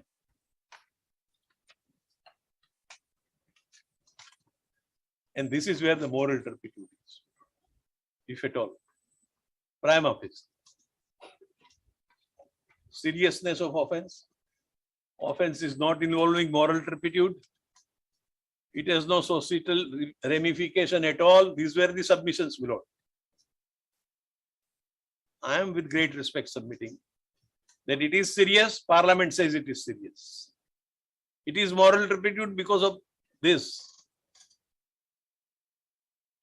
And therefore, such an offender cannot be considered. His application cannot be considered, I'm sorry, for stay of conviction in my respectful submission, whatever be the consequences. They are not, that consequences by which something great damage is going to be caused. He has said that whether I am in the house or not, this is what your public stand is. Whether I am disqualified forever, I will continue this. Very well. So in my humble submission, the application deserves to be rejected, and it is without any merit. And Lordship may kindly reject the present petition itself, Lord. Some written, my friend has prepared some written submissions. I will give the copy to the other side of the place in with my Lord's permission. I am obliged for the patient here.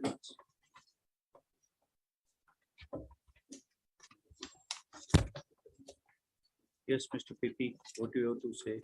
Sorry. PP. In addition to what I submitted the last Yes. and already said necessary for current seriousness of the offenses.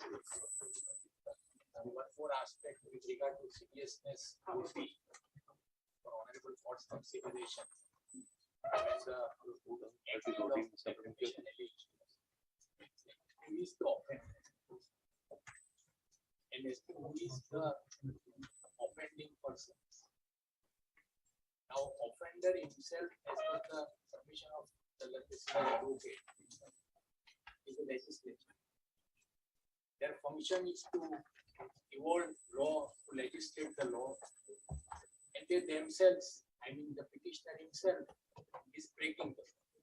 Now, that is one more element to assess the seriousness over and above what my learned suggested. The offending class is a group of persons. So both together, offender and offending class, makes the case more serious, more particularly when petitioner is placing this case before the honorable court, that he is a legislature. Their function is to legislate. They are themselves are now breaking all other aspects of my legislation. One thing I missed, if I permit, 1 minute only. I'm very sorry for that. In the today's paper book which I have supplied, page 2, you also may kindly see. After Lily Thomas judgment,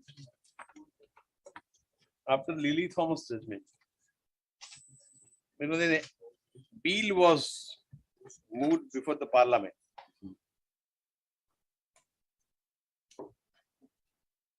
Re-enacting subsection 4 of section 8 of the representation of people. The proposed amendment was this. Notwithstanding anything contained in subsection 1, 2, or 3, a disqualification under any of the said sections shall not, in the case of person who on the date of conviction is a member of parliament or of the state legislature or the register of the state, take effect if an appeal or application or revision is filed in respect of conviction and sentence within a period of 90 days from the date of the conviction, and such conviction or sentence is stayed by the court. Provided that after the date of conviction and until the date on which the conviction is set aside by the court, the member shall neither be entitled to vote nor draw salary or allowances, but may continue to take part in the proceedings of parliament and legislature of state, as the case may be.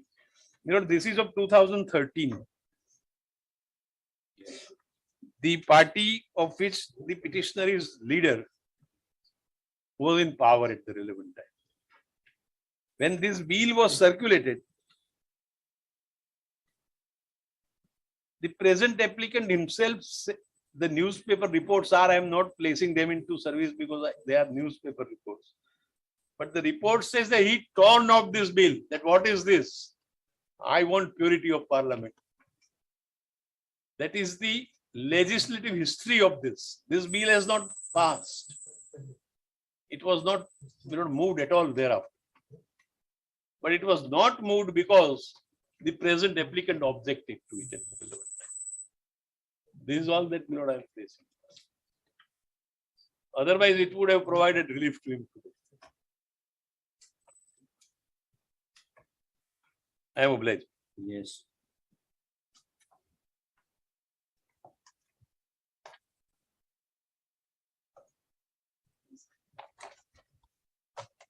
Yes, doctor.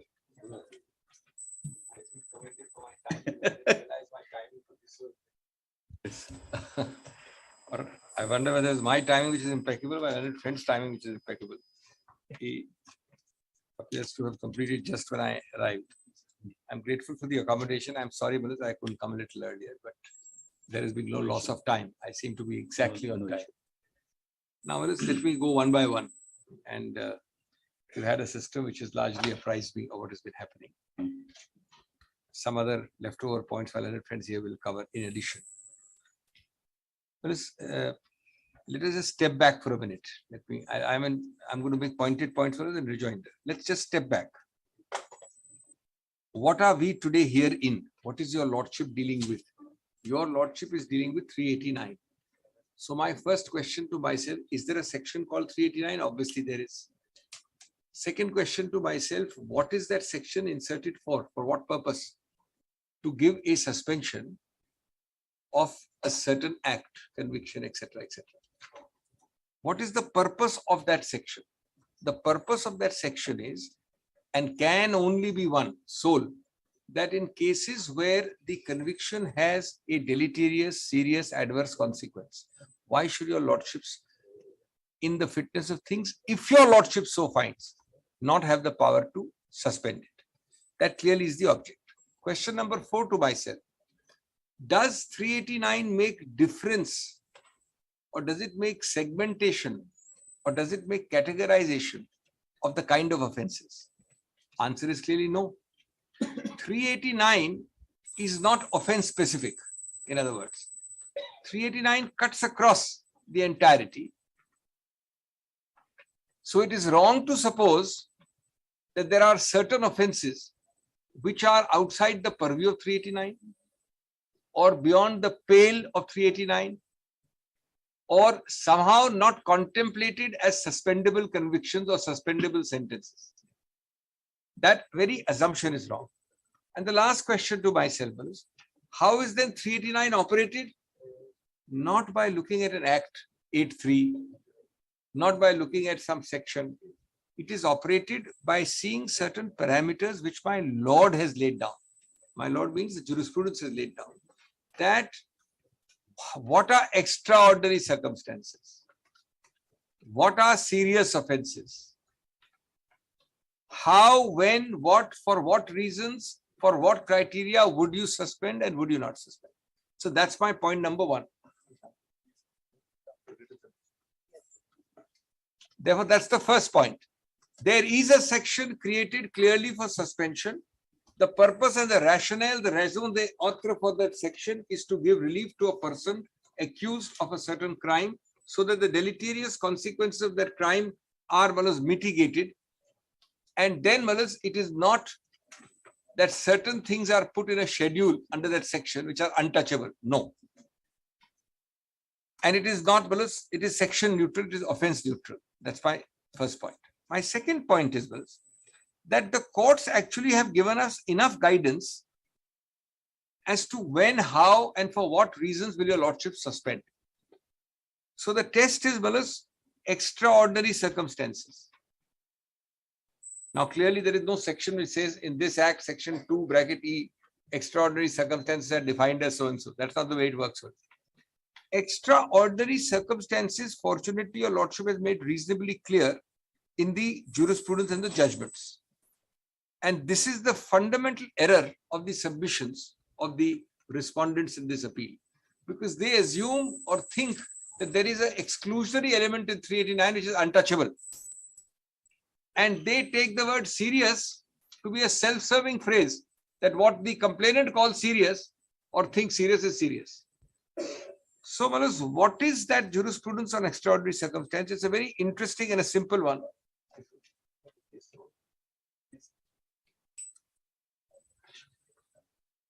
Shyam Narayan Pandey educates us in the negative. What Shyam Narayan Pandey, which I'll be showing in a minute, does is, it educates us in the negative. It doesn't say what is the extraordinary circumstances by which your lordship may give. It tells your lordships on a principle of exclusion as to what are the circumstances, a few of them, where your lordships would not normally give. Even there your lordships can give, but would not normally give. So it does on a principle of exclusion. And it says so by showing that certain things would not be called an extraordinary circumstance to grant a suspension. By obvious interpretation, all other cases are fit. Now there are two categorizations there. The categorization is not only on seriousness. One is what is perceived as serious, and there is law on that. The other is even if not serious, by way of length of punishment, etc., where it is moral turpitude based. Now let us kindly see the examples where it is thought that your lordships may not have extraordinary circumstances. But remember that the caveat is very clear. Even there your lordships can give, have given in any number of cases. But your lordship will be hesitant to give. And this is very, very important. What is that, Willis? There is one death sentence. I'm being very specific. This is the case law. Second, life imprisonment. Third, imprisonment above 10 years or 10 years and more. Fourth, now these are serious. These are categorizations which are long and serious. There may be some offenses which are not so serious in terms of length, but they are considered serious in terms of moral turpitude. Namely, Prevention of Corruption Act. Now, in these cases, none of these cases, not one of them says that electoral disqualification is a serious offense, unless the disqualification is for one of these, murder, death, life imprisonment. So it's extraordinary that my learned friends are laboring and applying this to a principle of defamation, which is remarkable for the reason that defamation is nowhere in this list of any case which is considered, forget granting or not granting conviction suspension, forget granting or not granting, etc. Not one of the cases suggests that defamation is the category of either serious or it is the category of moral turpitude offenses. Then I am asking myself, on what distorted principle are you, apart from a certain amount of dislike for the person concerned, you denying this? Then just note, defamation actually on every test falls in the opposite category. It falls in the well, a spectrum which is the direct polar opposite. And therefore it is most well, sad that it is being treated as a offense which is unpardonable, which is a serious crime. Number one, why? Well, why? And not on one, some things fall in the opposite spectrum on 1 point or 2 points. Here, Malas, it is a very remarkable convergence cumulatively of all the tests. For example, one obvious test is it bailable? Number is, how many offences does my lord consider bailable which are serious? What is the very meaning of the word bailable? I'm asking myself. That you have Second- pointed out, perhaps 26 is the offense bailable. Otherwise, all are 26 or 27 offense. No, that is the second point. No, Second. my lord is right. That is the first point is not that. First point is simply bailable. Let's forget everything else. Suppose your lordship says bailable broadly, subject to something, means that a police can grant bail. Normally, Malas, it will never be serious if he can grant bail to me. I don't have to come to a judicial level. Normally. Second, as my lord just said rightly, some 22 actually we have counted, 24, 22, where it is simple imprisonment. This is a very select category, Malas. Obviously, the statute, the legislature thought it fit to put it in a category which is less serious. There's no question of us having a, if I may call it, the word is, it's a wrong word, a very interesting word, mandatory simple imprisonment only. Can't go beyond that. Third, nobody has suggested any jurisprudence that it's an anti-societal offense. It is anti-societal. Nobody. That's the third test. Fourth is it is non-cognizable. Now, Malas, how many cases does your lordship have where all the four intersect? Your lordship has some, not all. All four intersect. And your lordship is told it is such a heinous, serious offense that your lordships can't consider 389. So, Malas, without going into 10 years, without going into life imprisonment, without going into the case law, I would say the per se category of defamation, which has a convergence of these four things, per se makes it the simplest offense, Malas. And if 389 is not created to suspend that conviction, then it might as well be repealed. 389 will not find a simpler conviction to suspend than defamation, which is non-cognizable, which is simple imprisonment, which is bailable, which is anti-society, which is not anti-societal.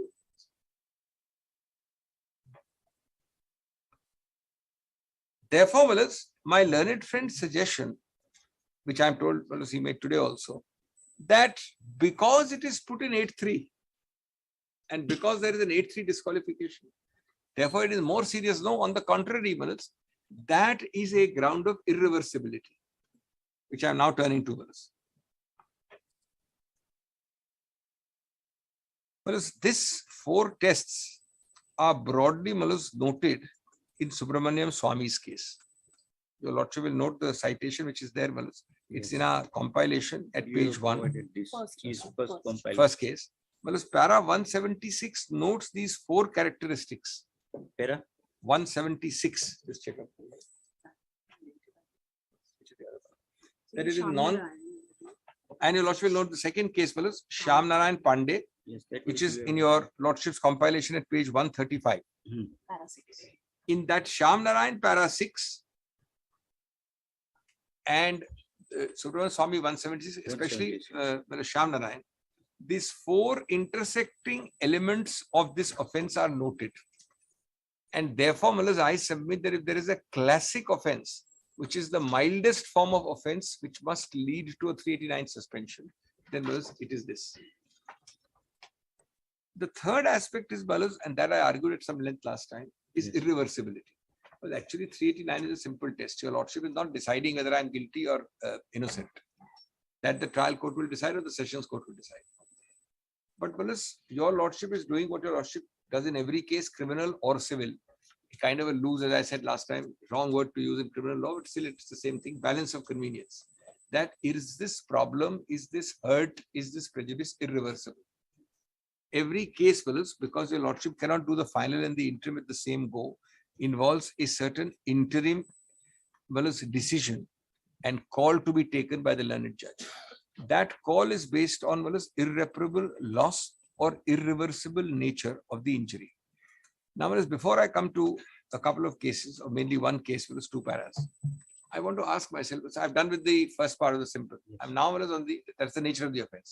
Now I'm asking myself, can there be something more irreversible than a disqualification which robs you of a status as a parliamentarian or an MLA? So forget this case, fellows. Ask yourself the question conceptually. As I tell you, there are 2 kinds of persons, let us assume, who commit the offense of defamation.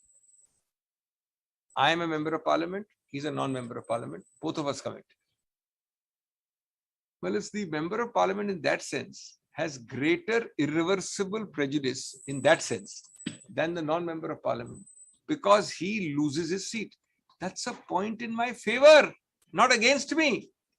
My learned friends, brothers, have completely misunderstood the point in my favor and are projecting it as a point against me.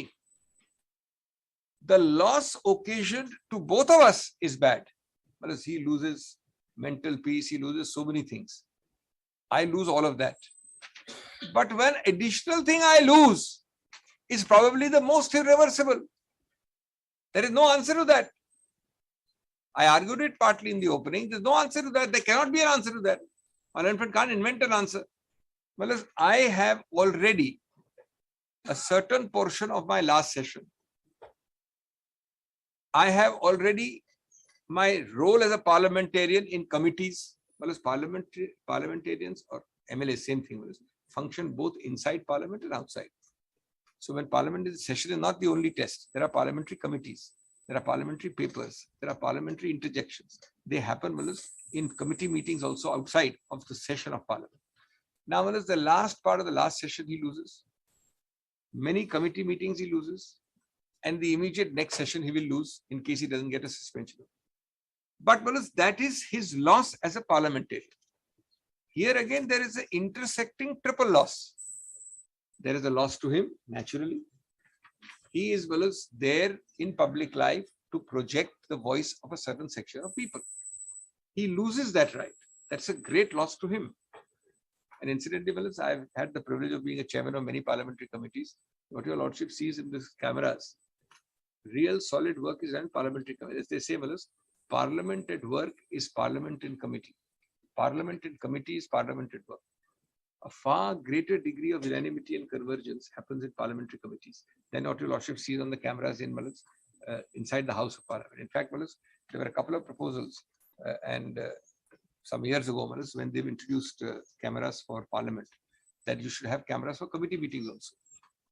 I personally vehemently opposed it, so many others opposed it, that whatever little good consensual work is being done, you don't want it to be lost by the glare of cameras. So a lot of work outside of parliamentary session is also lost to parliament. That's one loss. Second loss is to the people of his constituency. They have an elected representative, Mr. X. He may be good, bad, or indifferent. It's their choice. It's not my choice, it's their choice. Their choice loses its voice. Their choice loses their voice. These are not mere empty rhetoric. These are practical. In a democracy, the lordship knows we live by fictions. When a decision is taken by 700, 800 people in parliament, it need not be that everybody who is elected them agrees with it. But the fiction is that you are elected and therefore you have the right to enact a law which is deemed to be their will. They are the electorate. So in the same way, on that fiction, that entire right of that collectivity known as we the people is lost. The third loss is,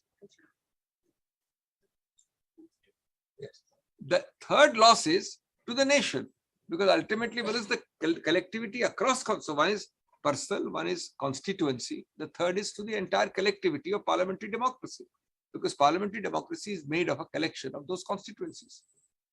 Therefore, your lordship would have to consider, can any of these be reversed? We are on reversibility, balance of convenience. I gave lordship 2 simple examples. Assume, now example number 1 is that what is already lost, we are now arguing on 2nd or something of May. So what is lost from the date till now is lost. It is that I can't think of any way in which your lordship can restore it. I mean, a court is only human. A court is not supernatural that can restore. How can a lordship restore it? Nobody can restore it. There's another thing. Suppose this lingers on even for a day. I mean, a day means any small length of time. The Election Commission is absolutely under no obligation that Mr. Singhvi is arguing here and Mr. Dhanavati is arguing there, and there is something going on there. They say that this constituency will not go unrepresented. As I told you last time, that limit of time can be as little as 3 months. It can extend sometimes to 5-6 months. Well, if the election is declared, and after that, well, there's another thing which happens. Once an election is declared, the normal window is about 6 weeks. The moment that notification declaring a by-election, not even election, a by-election comes, your lordship knows everything stops. Your lordship doesn't interfere on that old fiction that now you challenge after the election. So the entirety of that thing can't be stopped. Thereafter, Mr. Raval is elected. Can I come and say, please unseat Raval because your lordship is hearing my matter? Can anybody say that? Or your lordship says, now there's a third example. I've given a third example. Your lordships in the course of either before Mr. Raval is elected or 3 months after he is elected, the primary sessions court acquits me.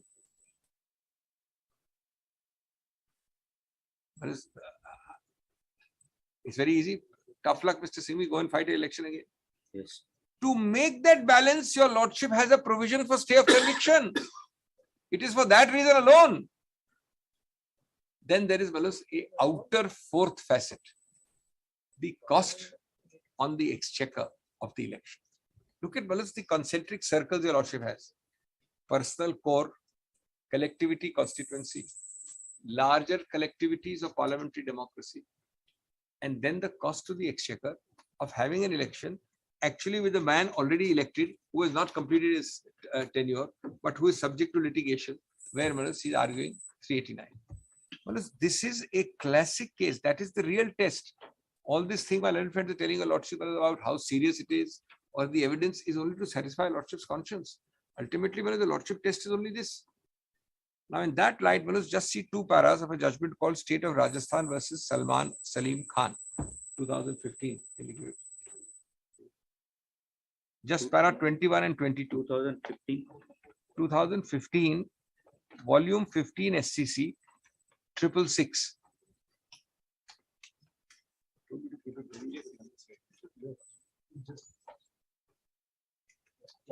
Which para you are referring? Para 21 and 22. No, for the court.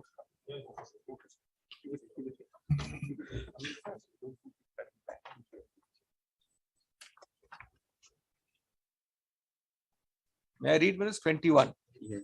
Page 7.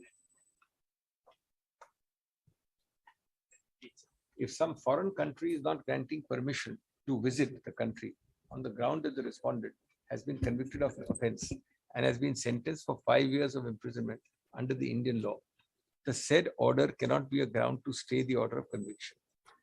If an order of conviction in any manner is causing irreversible consequence of injustice to the respondent, it was open to the court to consider the same. Mark this line.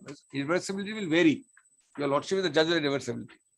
If the court comes to a definite conclusion that irreversible consequences and injustice would be caused to the accused, which could not be restored, it was well within the domain of the court to stay the conviction.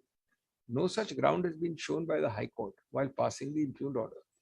Further, we find that now more than 1 year has passed and there is nothing to record that the respondent has to visit the UK again. That's for shooting of a film. That's the facts of that case. For the reasons aforesaid, we set aside the impugned judgment passed by the High Court of Rajasthan and Jodhpur, Salman Khan, etc. Remit the case to the High Court to decide the matter afresh. We open to the respondent to show that if the order of conviction is not stayed, it will cause irreversible consequence injustice to him, which cannot be undone if he ultimately succeeds. We open to the state to oppose each prayer. But as I am saying, these are actually much weaker cases compared to mine. Ex hypothesi, the nature of the post I hold is such that the consequence is completely irreversible. Ex hypothesi. It is something which doesn't need to be stated. It cannot possibly be restored. Now let us kindly see Navjot Singh Sidhu, para 20 to 23. Now remember, Navjot Malas, Singh Sidhu, this perhaps was a murder charge. last order of Supreme Court under which he has to undergo conviction and he has to remain in jail. Now, for I had 9 the months. privilege of arguing that for him, that 1 year thing. But when the matter started, Yes. this was a case of, Malas, 304 my learned friend was there also. of Was course. by case, my lord, when he was acquitted. Review, Mr. Singh. It started with what is a 302 charge. The charge basically, let's forget what is 302, 304. I'm asking myself, am I anywhere near 302, 304, and 30? Am I anywhere near that? I'm in a different world And as far as those sections are concerned. subsection 4 was live when Navjot Singh Sidhu signed, which was subsequently declared otherwise. Yes, yes. So that- No, But then he no. offered to resign. That's all that happened. Kindly see what is para 20 onwards. I am now not on that. The law is now what is very clear in 83 and 389. Now we are on what is the point that it is wrong to think that the moment you are convicted, Parliament becomes a barred area for you. That's not the approach. Under controlled conditions, you are still entitled to be in Parliament. That controlled condition now is suspension. It was suspension then also, but there was an automatic continuance given, which law was changed. It is not that your lordships has well as a completely barring effect. That's what I'm reading. Mr. Dwivedi, for the complainant, I'm reading para 20 minutes, Yes. has submitted that in order to maintain purity and probity in public, this was the argument which was rejected. Probity in public bodies, criminalization of politics has to be stopped, and persons who have been convicted of any offense should not be allowed to enter Parliament. Now, this is actually the approach which has to be seen. He has elaborated his argument by submitting that irrespective of quantum of sentence, if a person is convicted for an offense referred to in 8.1, where the punishment imposed may be only a fine. That's exactly the point I'm arguing. A simple imprisonment, small punishment. Even then, Mr. Dwivedi says, no, doesn't matter. Out, you're out. A person will incur the disqualification from the date of conviction, which will remain for a period of 6 years. And this evinces the intention of the legislature that convict should not enter the precincts of Parliament or legislature. I'm on this narrow issue. I'm not arguing the current issue. I am saying the precise argument was raised twofold. One, please don't look at moral turpitude and seriousness. Any offense and zero tolerance, you can't enter Parliament till you get an acquittal or you're out completely. That was the argument. In our opinion, the contention raised cannot be accepted. The preamble to the Representation of People's Act of 1951 is quoted, and just see that, Willis. An act to provide for the conduct of elections to the Houses of Parliament, to the Houses of Legislature, qualification and disqualification of membership, corrupt practices, other offences, etc. The Act provides not only the eligibility and qualification for membership of the House of People and Legislative Assembly, but also for disqualification on conviction and other matters. Parliament, in its wisdom, having made a specific provision for disqualification on conviction by enacting 8, it is not for the court to abridge or expand the same.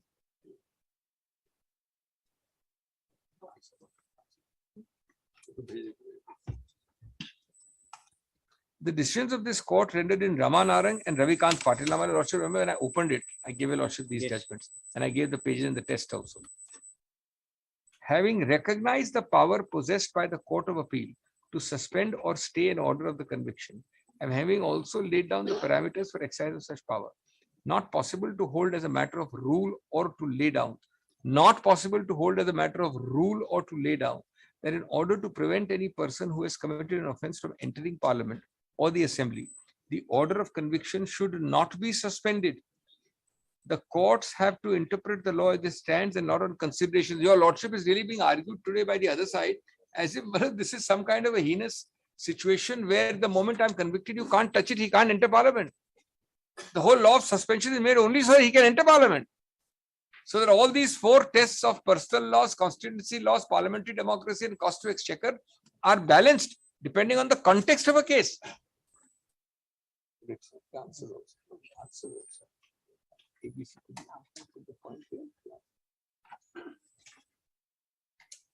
Shri Dwivedi has also submitted that once an accused has been convicted, it is only the execution of the sentence which can be suspended, and the order of conviction cannot be suspended or stayed.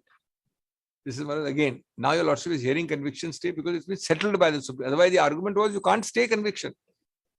You can stay sentence, so what? Now see how it's answered. Go down 5 lines in para 22. The contention is that the appellant would not be absolved of the disqualification even if an order of suspension or stay of the conviction is passed by this court. We are dealing here with the limited question, the prayer made by the appellant for suspending or staying the order of conviction.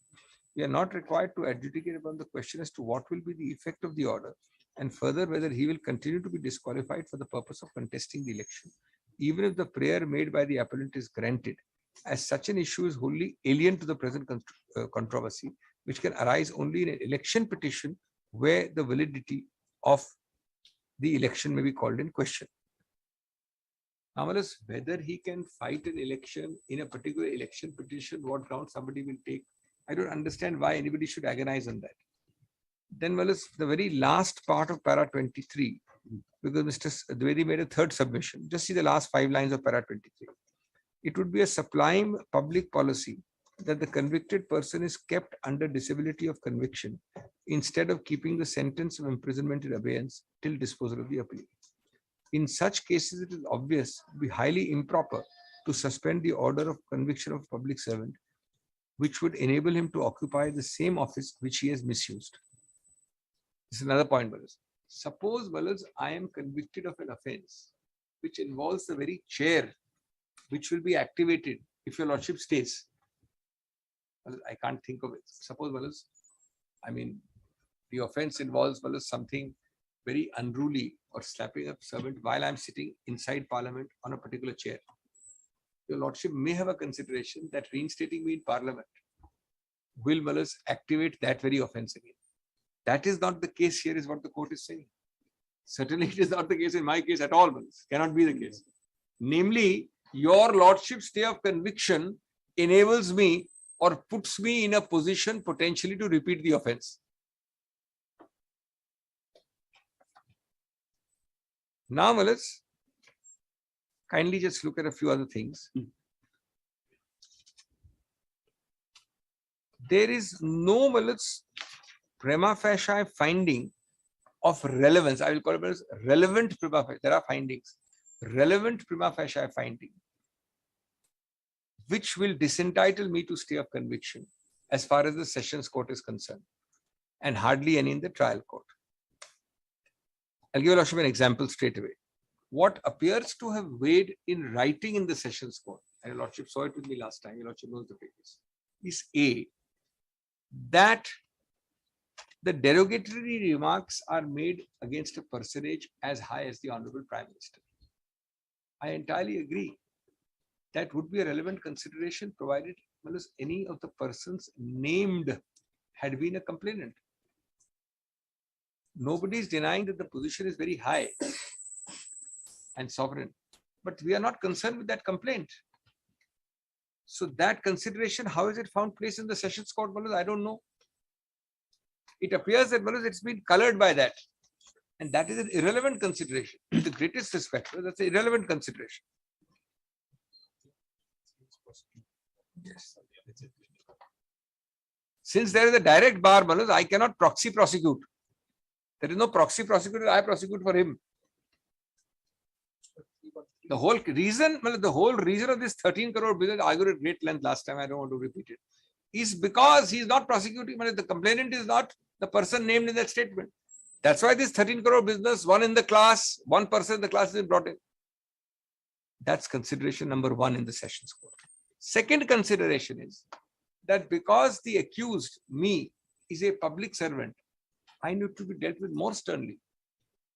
This is found in both the courts. With great respect, that is very unfair. I gave you a simple example. Forget this case again. Take a case where Mr. Rawal commits an offense and Mr. Singhvi commits an offense.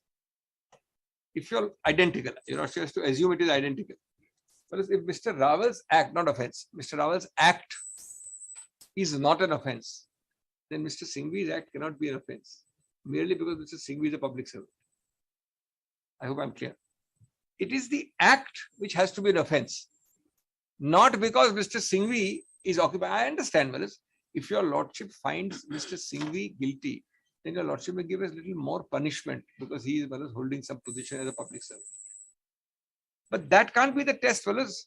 Liable to be dealt with more sternly. There is no question, Malas, that if it is, you have to see individually whether a statement where no named person is a complainant is liable to Malas criminal defamation because you are one amongst a class of 13 crores. That's a legal issue. It doesn't matter how high the person is, and it doesn't matter whether the accused happens to be a public servant or not. The third is that a speech given during a campaign stands on a different footing. Well, look at the errors. It's writ large, the error. As a matter of fact, your lordship gives a little more license. The lordship sees the kind of things being said. I don't support most of them, this way or that way. But in the heat of the moment in a campaign, 19(1)(a) acquires a fuller bloom, not a lesser bloom. Well, it's not a wilting flower. It's, if at all, a more blooming flower. Well, the impugned order seems to think that people will be more subdued during the course of an election campaign. It's just the opposite is true, Malas.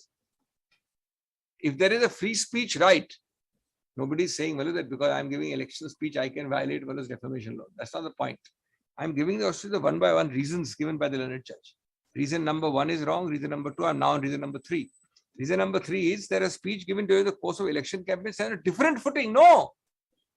You have to individually judge, as I said, same test, whether his statement is defamation. If it is, then whether it is given in a speech or not, it's equally culpable. But if it is not, the fact that Rawal said it in a speech will not make it more culpable, Malas.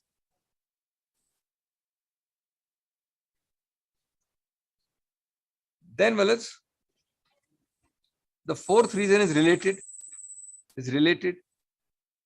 The complainant, being an ex-minister involved in public life, certainly suffered harm in his reputation. That's the fourth reason given at page 69. You lordship has seen these reasons. Huh? Now, Malas, actually, again, the opposite is true. Of course, apart from the thing which your lordship has said repeatedly, one of the greatest qualities when you're in public life is to be thick-skinned, not thin-skinned. Thick skin is a great attribute and a great virtue in public life. Nobody, Malas, has the business of being oversensitive and say that I have been in public life, I'm an ex-minister, but I'm so sensitive that the moment somebody sneezes, I feel. Here, Malas, this person is aggrieved and hurt because he's 1 out of 13 crore people, is what he says. But that apart, yes. Yes. And Malas, therefore, this whole approach that he, Malas, being an ex-minister involved in public life, should be in that sense slightly more protected. Just the opposite is true. As they say, if you go into public life, you are submitting yourself, as they say, to the brickbats of public life, and you must have a little more thick skin. The fifth error in the same page, same sentence, 69, same page, is Malas speculation, pure speculative findings, pure hypothetical findings. And one sentence makes it clear, Malas. Such defamatory remarks, he's talking about the complainant, Malas, the ex-minister. Such defamatory remarks, I'm reading word to word, would have certainly harmed his reputation and caused him pain and agony in society. That's not the test at all. The test is not to find that man who's the weakest link in the chain, who's hypersensitive, and say, look, all these people here would not be harmed. But that one man at the end of the room is so hypersensitive, he might have been, he would have been. And therefore, I will apply the law of defamation, his test. Because would have been harmed means, what is he harmed? What is he shown? He's only got one sentence case. My name is so-and-so, I'm a class of 13 crore, I am also defamed. At the end of the day, that's the whole case. That, Malas, is a purely speculative, hypothetical, incomplete kind of an allegation. Forget the proof. Then I made my point about identifiable class. I'm not going to repeat that. I've given out the case law. That is the single most jurisdictional important point in this case. Jurisdictionally, Malas, The whole law of defamation was never intended. I made it in great detail last time. I'm in the jointer. I'm not repeating. Your lordship is being asked to do violence to the concept of an identity. How can a class of 13 crores be an identifiable class? By very definition. We have argued all the names. I've read the evidence to your lordship. I mean, that would be really repetition. But this is directly the heart of the matter. Law says directly, Subramaniam Swami says directly, identifiable class, para 176. I read it to your lordship. Now, any application of that in any which way, as a matter of fact, your lordship has got smaller classes. The first case I'm coming across where the class is defined as 13 crore people. Question not answered it on this one. It can't take in its embrace. My learned friend, I read the written submissions last time. My learned friend argued in the sessions court. I read the written submissions. Written submissions specifically make this point. He orally argued it. The judge notes it. The learned judge notes it. There's no answer. There's no answer. If this is correct, then there is a jurisdictional error. So, I defame him by name, he doesn't file. He files saying that by defaming him by name, I'm defaming the entire class of people standing here. That's the whole thing. In the order, it's not answered. It is noted in particular in para small Roman 3 at page 67 of the learned sessions court order. In the revision 5. In the revision 5.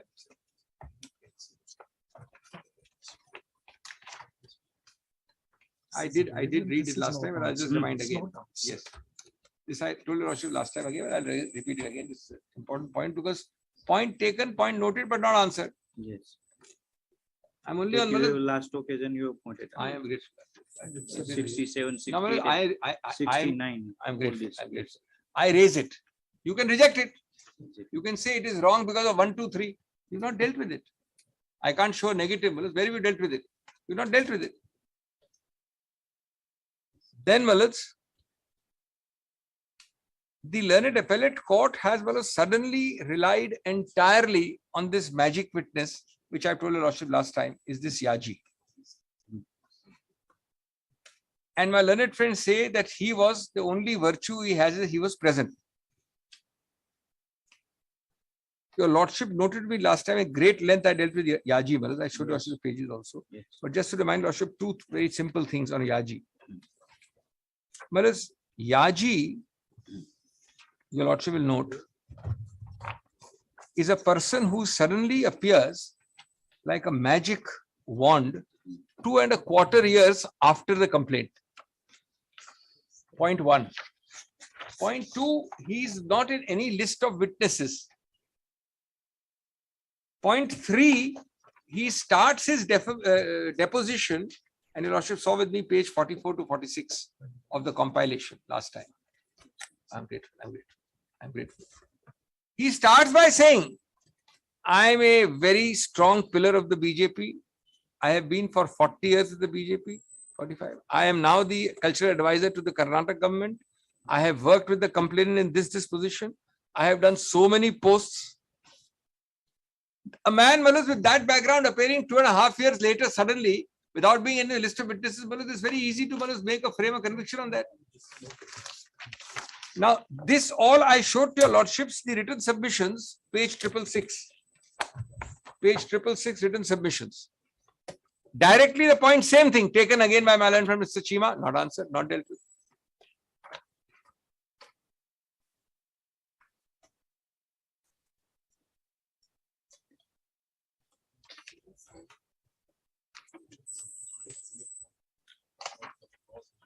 But the learned court fully relies on Yaji, doesn't deal with any criticism of Yaji. As a matter of fact, everything else comes down to Yaji, boils down to Yaji because He has said only Yaji. He says electronic. Today. The answer here, just see the irony. There is a whole host of witnesses. They are named in the beginning. None of them is found of any relevance. Most of them have not been there, they have not seen. Yaji appears, as I said, 2.5 years later, 2.25 years later. He's got a completely contradictory background. He obviously cannot be a sole reliable witness. Of course, he can be a witness if your lordship finds lots and lots of corroborative evidence. But the main thing was the documentary evidence. The learned judge, I showed this also to your lordship last time. brushes aside in 2 sentences saying, yes, yes, it is there. We will see it at the end of the trial. We will see it later. So documentary evidence is out. Yaji is in. Credibility, believability, corroborative is 0. The documentary evidence, if it is inadmissible or not valid, had to be dealt with at this stage. Because you are using Yaji to convict me, to deny me non-suspension of conviction, then documentary evidence can't be brushed aside like that. That's the point. Lord, today also, Mr. Nanavati has only. And my lordship has heard today, I was told when I was coming in the car here, that Mr. Nanavati's prime witness is the magical Mr. Yaji Mills. Rightly, well, I mean, he cannot find a new witness now. Whatever is there is only this. With all his forensic ability, even he can't find a witness. I don't want to eat. Malas, therefore, even today, your lordship has got only this Yaji. He's a very infirm basis to not give me suspension of sentence. The sessions court, forget the trial court. I will win by trial, I will lose by trial, etc. The sessions court has to deal with it, Malas. Otherwise, what's the point?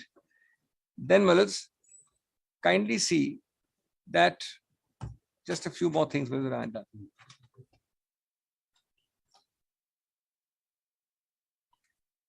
I have made the point about the 65B certificate. Yes. Your lordship has noted it down. Yes, sir. It is well considered a technicality, but there are case after case after case, especially after Justice Nariman's judgment of the IT Act, that it's a mandatory provision. It's not that it's just something your lordship thinks it's technical and brushes aside. Please produce 3 things. 1, maker certificate prepared by the maker of the CD. There is a CD, there is a maker of the CD, and there is a certificate. Where do the 3 match? Please show to the court. And the certificate issued while producing the CD in open court, it is admitted in writing at page 52, 53 of the CC that the CD was in open condition. Open condition, my lord, remember. But let me come to a more important point as I wind up, Wallace. The more important point is that your lordship, Wallace, ultimately, I have, Wallace, the duty to, Wallace, request my lords to consider and decide the suspension one way or the other, Wallace, at your lordship's immediate and earliest convenience. Well, I am here seeking a stay. I am gravely and irreversibly prejudiced without a stay. In my humble and respectful submission, Wallace, it brooks no delay. We have now, everybody has argued. Your lordship, Wallace, may kindly take a call this way or that way. Your lordship, Wallace, may appreciate that denial. And of course, my lord is entitled to do one other thing subject to that.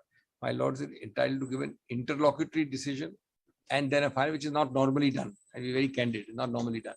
But Wallace, some decision which clarifies my status today is vital. According to me, your lordship has heard us both at great length. Your lordship has seen at this level at 389, my lord is not a trial judge or a conviction judge or acquittal judge. Your lordship is a 389 judge at the moment. Your lordship has seen enough. Your lordship should, Wallace, come to a decision one way or the other. That is, Wallace, my humble submission, because that justice would be required. Wallace, Yashwant Sinha's case was, Wallace, a Supreme Court order. It was in existence at the time of sentence. Now, Wallace, that is what they are saying. I am asking myself one question, Wallace, on Yashwant Sinha's case. 671. Yes, yes. This is, Wallace, fully dealt with at page 671 of my written submission. If you also will just turn to that for a minute. Because this is again something apart from Yaji. My learned friend relied a lot on, Wallace, Yashwant Sinha. Wallace, I repeat, my experience is more limited. There are people here with criminal law more experience. I have yet to find a conviction in defamation at all, or if at all, more than 3 to 6 months. To say that maximum punishment is desirable, Wallace, what is it desirable for? It's a first-time offender. How is maximum punishment desirable, Wallace? And how many defamation cases has the lordship found where 2 years is imposed? I mean, your lordship, in the sense, appellate court, but it's coming from below. Your lordship doesn't hear the trial. There is no defamation case that I know where the maximum punishment imposed for the first time. And your lordship is told that we have to cite a case to show that this is the most apposite punishment. Yashwant Sinha cannot be an apposite punishment test. Now see, 660, 671. Written submission. Just turn to 670.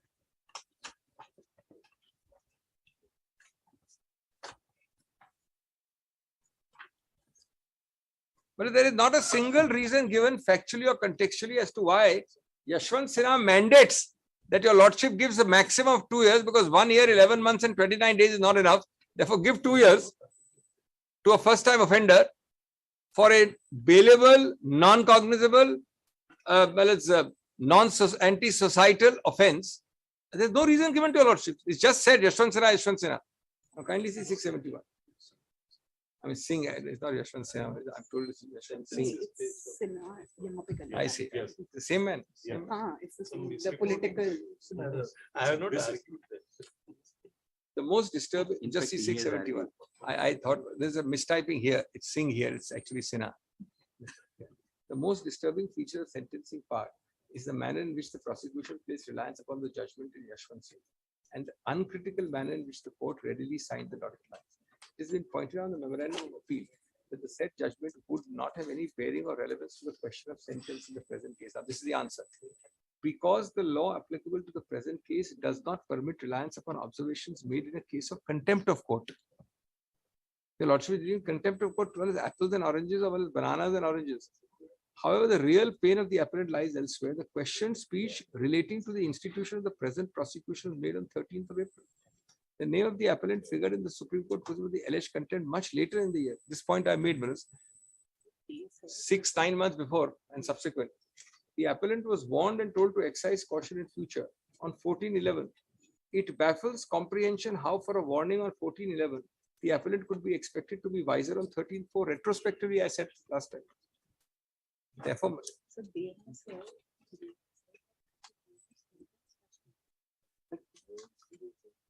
well, it's the what is recorded in the order is that when I'm giving you something more because you already stood warned on the date of giving you the punishment. Yashwant Sinha being present is neither here nor there. It's irrelevant. The jurisdictional error is, fellows, that the trial court is saying, I am punishing you, Mr. Accused, because you were earlier warned by the Supreme Court. You stood warned. The dates show that, fellows, there is no correlation at all. It's much later. Therefore, the answer can't be that on the date when I'm giving you the punishment, Yashwant Sinha has come. It's irrelevant, fellows. The 2 and 2 don't add up together. Whereas I would say, fellows, at the end of the day, just give me a minute. Just give me a minute.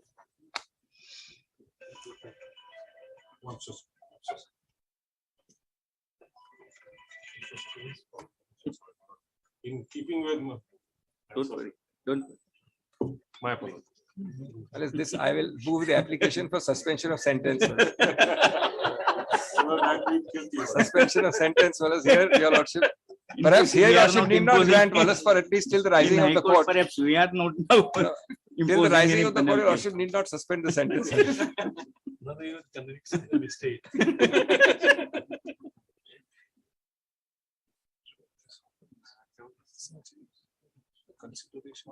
Wallace, if Wallace, these considerations form a part, as I've shown, then Wallace, it becomes very, very, well, I've also shown a whole set of 6 circumstances of vitiating of the trial. This Wallace raises a grave doubt and apprehension about the purity and the fairness of the trial. I would beseech my Lord Wallace, this way or that way, for Lordship to decide the matter and give Wallace quietus to this. And any delay of a single day, Wallace, would Wallace cause us. In fact, now, therefore, we have made clear that we have heard total all the parties, and now we are keeping for judgment only.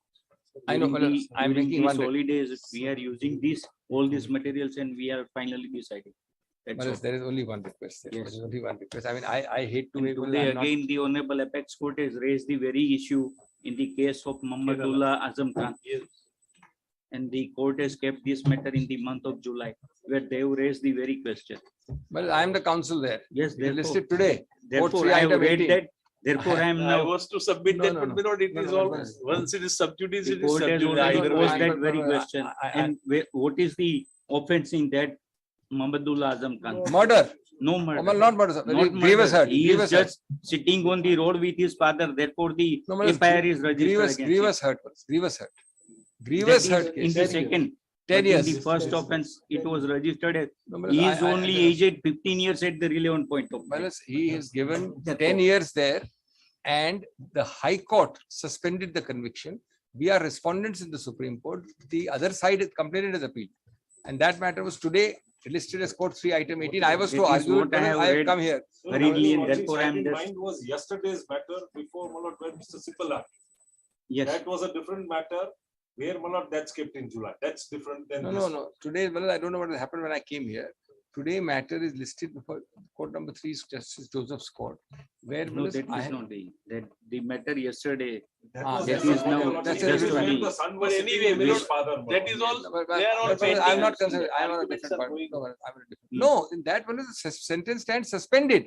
The matter which I am doing. Kerala High Court Where the did that. where the High Court of Allahabad has rejected and refused to entertain. Therefore, they are that- approach. That's right, but then I can equally cite. No, no, kindly see. I can equally, I'm entitled to cite Yes. that the Kerala High Court suspended it. After suspension for 1 month, the Lok Sabha did not allow him to enter the. We moved an application to court 3. On the day I moved the application, the Lok Sabha came through Mr. Mehta and said, today we are allowing him to enter. So the disqualification lifted. It was immediately stayed and lifted. Now, I was different unpleasant duty to perform. Yes. I don't want to. It's my duty as a counsel to request my lord to consider giving us an order this side of the vacation because This because is not possible. In fact, when first occasion I have clarified that on 4th I am leaving the country and therefore I am unable to No, pass. that is true. Sir. Your lordship may only record then my submission. Yes, I'm certainly. only saying Yes. that for all the reasons I have argued, some either interim or final order is required because everybody We is pass the going to final recesses. order only after. Yes, the opening your of lordship may only vacation. note my submission. Whether Yes. this is a contention. You I know, have. only there I may just. Yes. It's very clearly my submission. Yes. That your lordship has also called for the recording. I have already called for. the Now, record. therefore, Yes. you know, when the matter is being finally heard and being decided, you know, this prayer is out of place in my respectful submission. We are That's all My right. objection may kindly be noted. My learned friend Abhishek has certainly been noted. And Similarly, that will my amount to submission, allowing the petition. my submission You that can your record lordship may this. consider deciding this side is fine, and we are in extreme emergency is my submission. Yes, I yes, only make it, certainly. that's right. We record. The Telangana Council, Mr. Without Dr. prejudice to all Singh. this, of course, we will file a written submission within 3-4 days in any case. That But we- now from 5th onwards, there is a holiday. Summer vacation is commencing from 5th. And we this can file court is, it, no, can we file it by 4th? but then I am unable to pass any order before that. That's only for assistance, my lord. That's You can file. That I will That's all. go through the records and after passing and after going through your submission, I Yes, will yes. pass the order. You may. One thing is, Dr. Singh. not just one. Yes. Lord, sometimes they say, my lord, in hunting a long shot. One shot which was taken by very Lord, revered friend is Yes. that this is a case of moral turpitude. Look at the judgment my friend cited. Kindly Yes. have a look at that. It's my lord Sushil Kumar Singhal. The judgment should not have come. The argument, of course, is not made out. Lord, before my lords read it, you know, the law is a judgment is not to be read like a statement. And the law further is a judgment is an authority for what it decides and nothing. Yes. Now, my lord may kindly have Hmm. para 2. The facts and circumstances giving rise to the present case are that the appellant was appointed as a peon in the respondent bank, Cathal branch on such and such date. The appellant was handed over rupees 5,000 to deposit the same as due for telephone bills. However, it was not deposited and FIR under section 409. Now kindly see my lord the para. It is Yes. a judgment which would, my lord, negate all that is being said. The paras cited are, my lord, 32, which Yes. defines moral turpitude. Para 23 is cited. Let's read the para Yes. as it is. Conduct that is contrary to justice, honesty, or morality in the area of legal ethics, offences involving moral turpitude, such as fraud or breach of trust, also termed moral depravity. Moral turpitude means in the journal shameful wickedness, so extreme a departure from ordinary standards of honest, good moral justice or ethics as to be shocking to the moral sense of the community. It has also been defined as an act of baseness, vileness, or depravity. Then see sir para 24. Yes. Same. And then also see in para 24 the second judgment. So all this is taking it to the extreme, to the breaking point. This all would negate and would show that this does not fall in that. Senior Counsel Dr. Singh requested the Honorable Court that since the Honorable Court has heard finally, then it is in the fitness of the thing that the interim order be passed in favor of the petitioner. In the interim protection be granted in favor of the petitioner. The learned counsel appearing for the original complainant, Senior Counsel Mr. Nanavati has objected this prayer. However, in the interest of justice, as the matter is heard finally, and all the documentary as well as the plethora of the documents is placed on record, we considered the same. It is in the fitness of the thing that the matter be decided finally. No interim protection can be granted at this stage. Only after going through the records and proceedings, the final order can be passed. Hence, the matter is kept for final verdict after reopening of vacation. Matter is heard. Please. Very deeply obliged. We are very deeply obliged for a very patient. Very patient. Immensely. Please. Once again, apologize. I'll handle it, yeah, Never, never. I owe you. Yes, sir. Deeply obliged. Yeah.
June.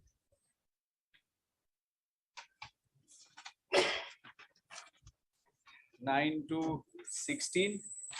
14 minutes. Yes. Requesting for some time.